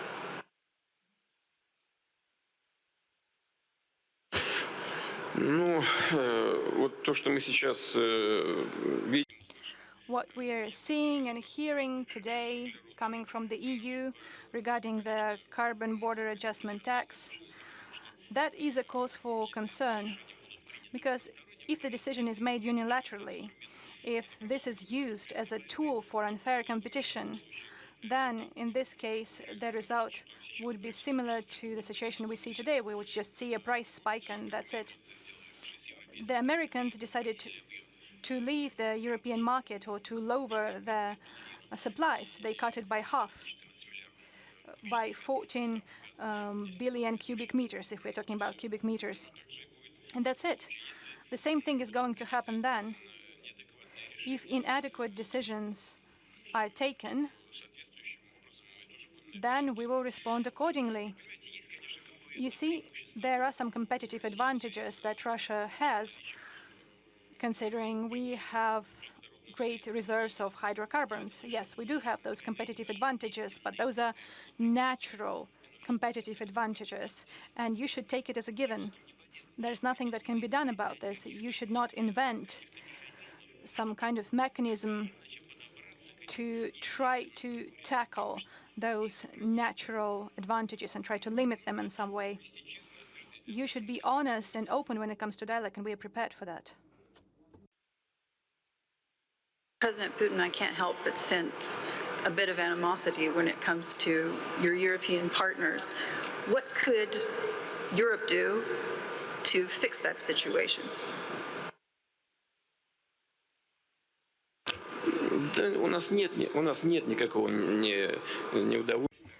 We cannot say that we are dissatisfied with the situation in Europe. We see how the discussion goes. And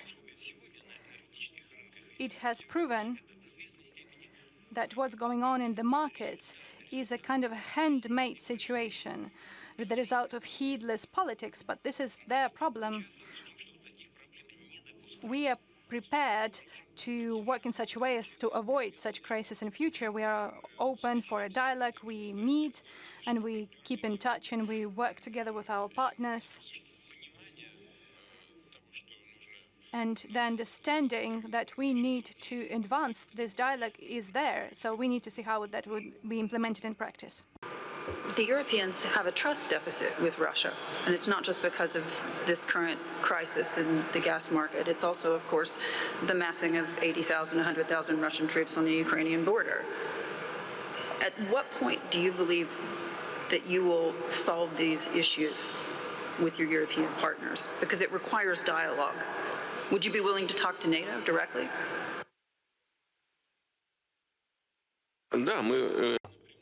Yes, we are willing to talk directly to NATO in particular.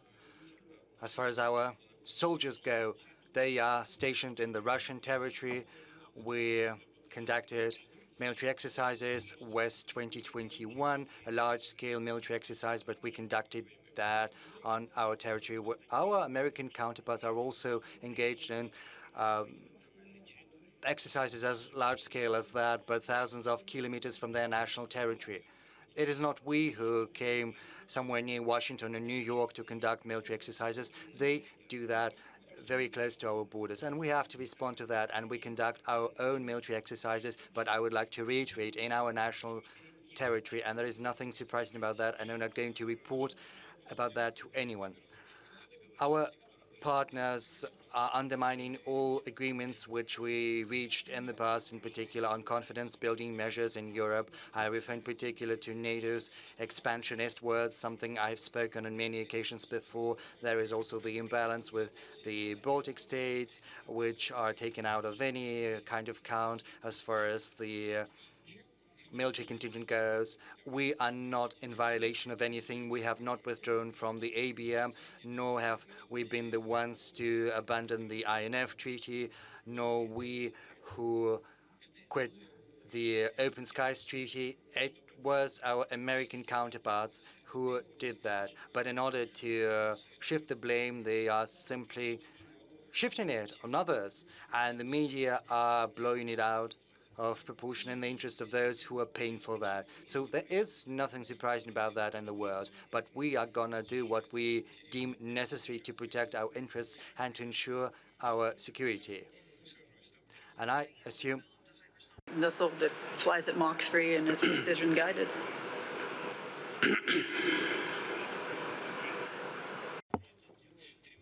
Well, no, not 3 Mach. I think 3 Mach is what the US is doing, even more than. Our hypersonic weapons flies at more than 20 Mach, and these are not just hypersonic weapons, anti-continental weapons, and far more serious than the ones that you've just mentioned, and we've already entered them into service. And other partners are pursuing similar systems as well. And there is nothing surprising about that either, because high technology armies across the world will acquire such weapon systems in the very near future. But I would like to draw attention to the fact that having access to such weapon systems, for the first time in history, being ahead of our main competitor in that field in terms of high technology weapon systems. We're not trying to take advantage of that. We're not trying to threaten anyone. Moreover, we're willing to engage in talks on reducing offensive weapon systems. And based on the interest from the Americans, we are willing to take into account the fact that we have such weapon systems, and we could take that into account in negotiations. We should stop with all this blah blah, and we have to sit down and talk in a substantive manner. And as far as I understand, the current American administration is trying to embark on this path, and our contacts are developing. Incidentally, this is something our meeting with Biden was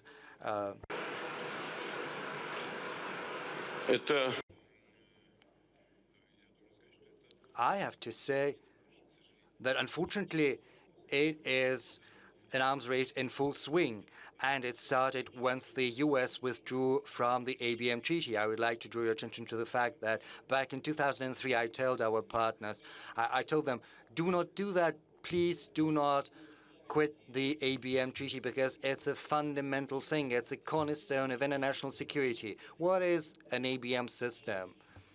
An anti-ballistic missile system is not just about protection. It is also about trying to gain a strategic advantage by eliminating the nuclear potential of a potential adversary. What are we supposed to do in response? I said that on many occasions. We either have to create a similar system, which would have cost us a whole load of money and with no guaranteed result, or we could create another system which would be 100% sure to overcome the ABM system. And I said we would do that, and our American counterpart said our ABM is not aimed against you, do what you want, and we will assume that it is not against us either.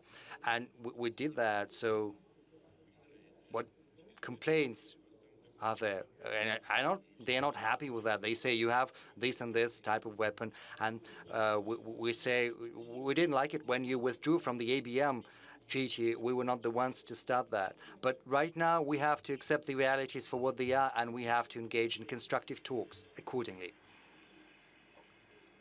President Putin, before I let you go, I just want to ask you to walk us through what's happening in Russia today, because at the end of the day, you do have a problem, because you have real incomes that have fallen for 5 of the last 7 years. The average Russian has 11% less to spend in terms of their buying power than they did in 2013, and you've got a declining population. Also, of course, 10% of your GDP is made up of what is extracted from the Arctic, and of course the permafrost is melting. So you do have some serious economic issues and challenges. You also have the structural issues to the economy related to oil and gas, to petros, that you've talked about so many times in the past. Ronald Reagan said that freedom is prosperity. Freedom is prosperity. When you think about that with regards to modern democracy in Russia, in the past you've made comments to the effect that Russia wasn't ready for full democracy. Where are we today, in your view, in Russia?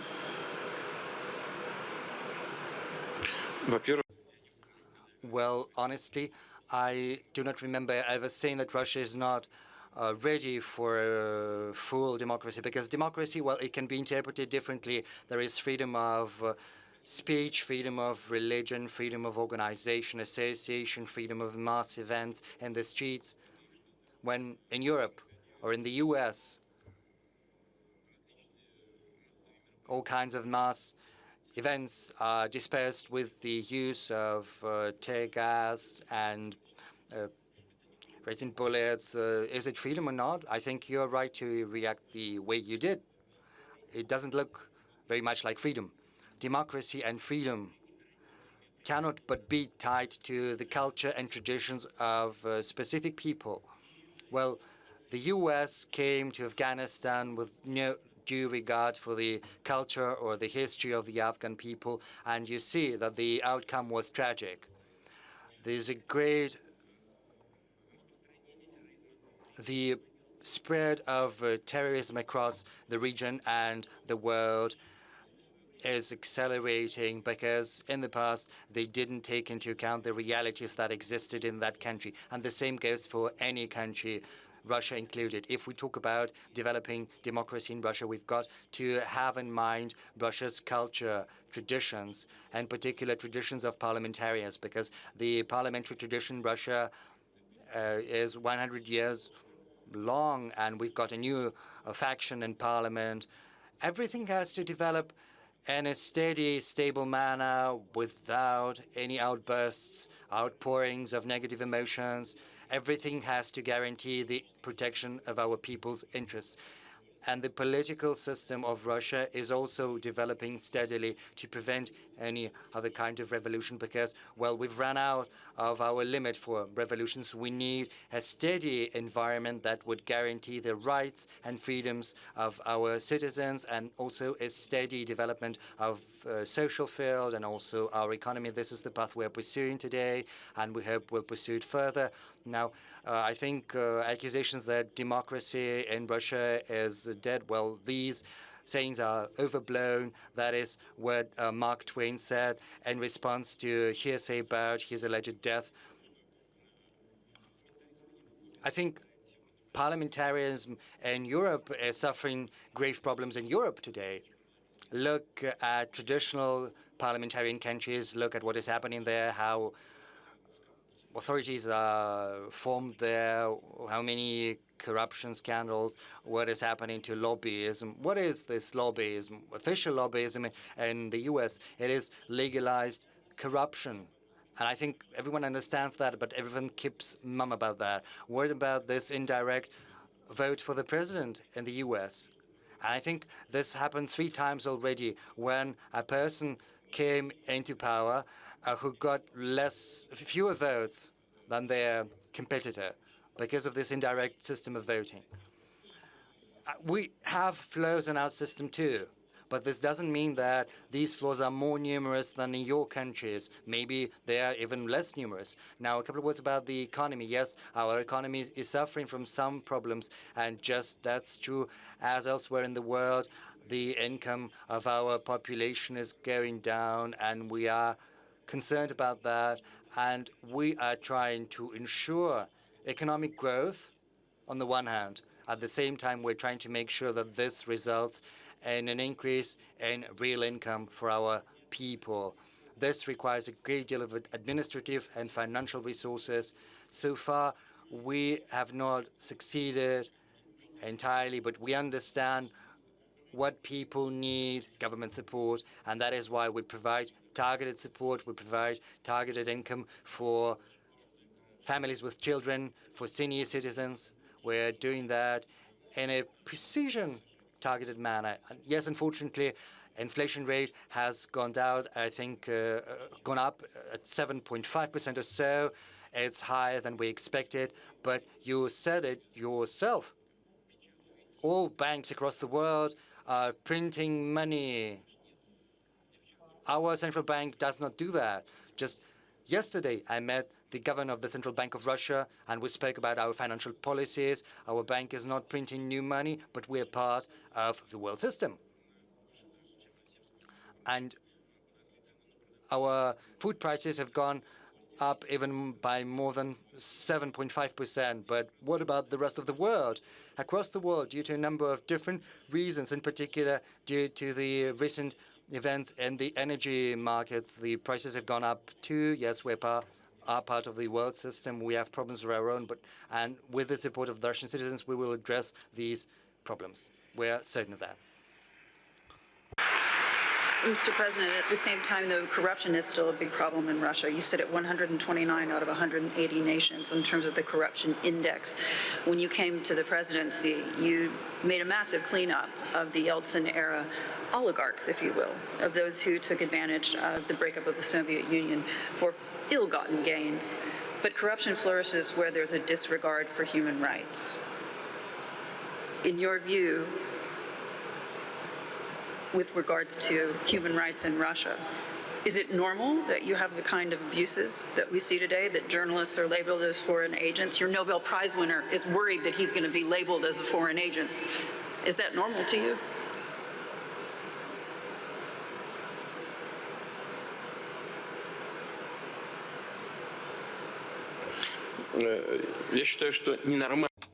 I do not think that it is normal when there are persecutions against journalists.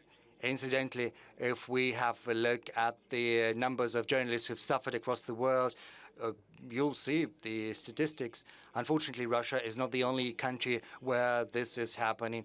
And, well, yes, this is a result of internal development of the country and democratic processes. But it is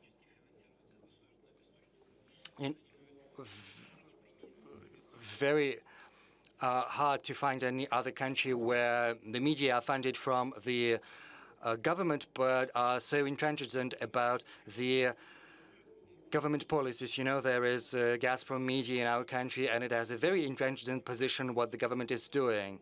Even though they get government funding and they're working and everything is fine. Yes, sometimes journalists can overstep the boundaries.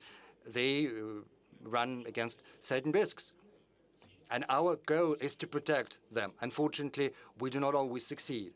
That's true. Mr. Molotov, your Nobel Prize winner, will not be labeled as a foreign agent.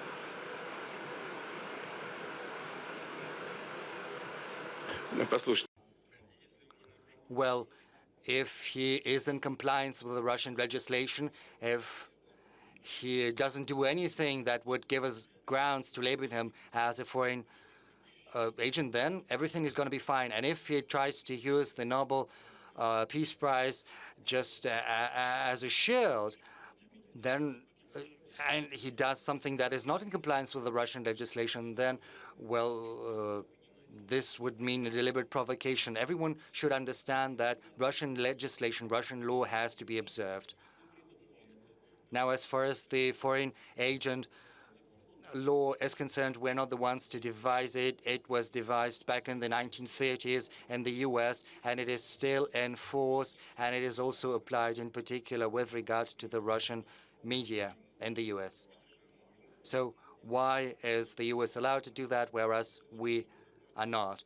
We do that with one single purpose, to protect our internal political processes from external interference. Foreign agents are not barred from political activities or from any other professional activities. They only have to register as such, whereas in the US, they face all but criminal charges for that.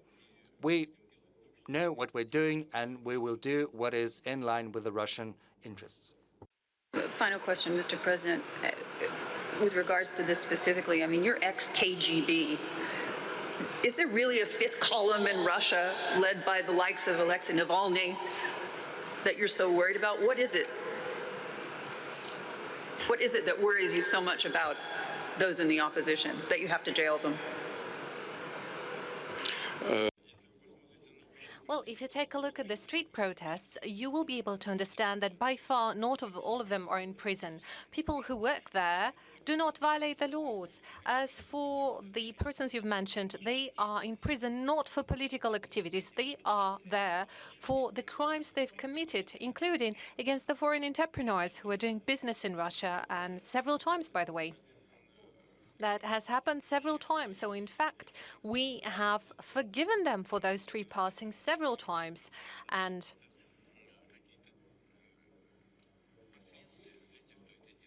you have to be aware of the consequences of that type of trespassing. So you certainly should not abuse the trust of the society. in order to achieve certain economic advantages by pretending and using the political activity as a cover-up, and that relates to the particular person you referred to. As for the opposition in general, I would say the political opposition in Russia exists, it works, it criticizes the ruling power, and it criticizes the current political power very rigidly, sometimes much more rigidly than it is done in other countries. You can compare it to other media. That is what's happening from the side of the Russian opposition and Russian media. They work fine. More than that, some of them are even getting financing from Gazprom, like I said. Gazprom is selling gas to Europe and is financing opposition media in Russia. If you haven't heard about that, I'm very happy to inform you. Please note that as well. Then you would understand a lot of things. Certainly hasn't kept some of our panelists from investing in Russia. Folks, unfortunately, I'm getting the wrap sign, so I'm going to have to leave it there. 20th anniversary of Russian Energy Week. Mr. President, thank you so much for joining us, panelists as well. Everybody have a great day and enjoy the conference.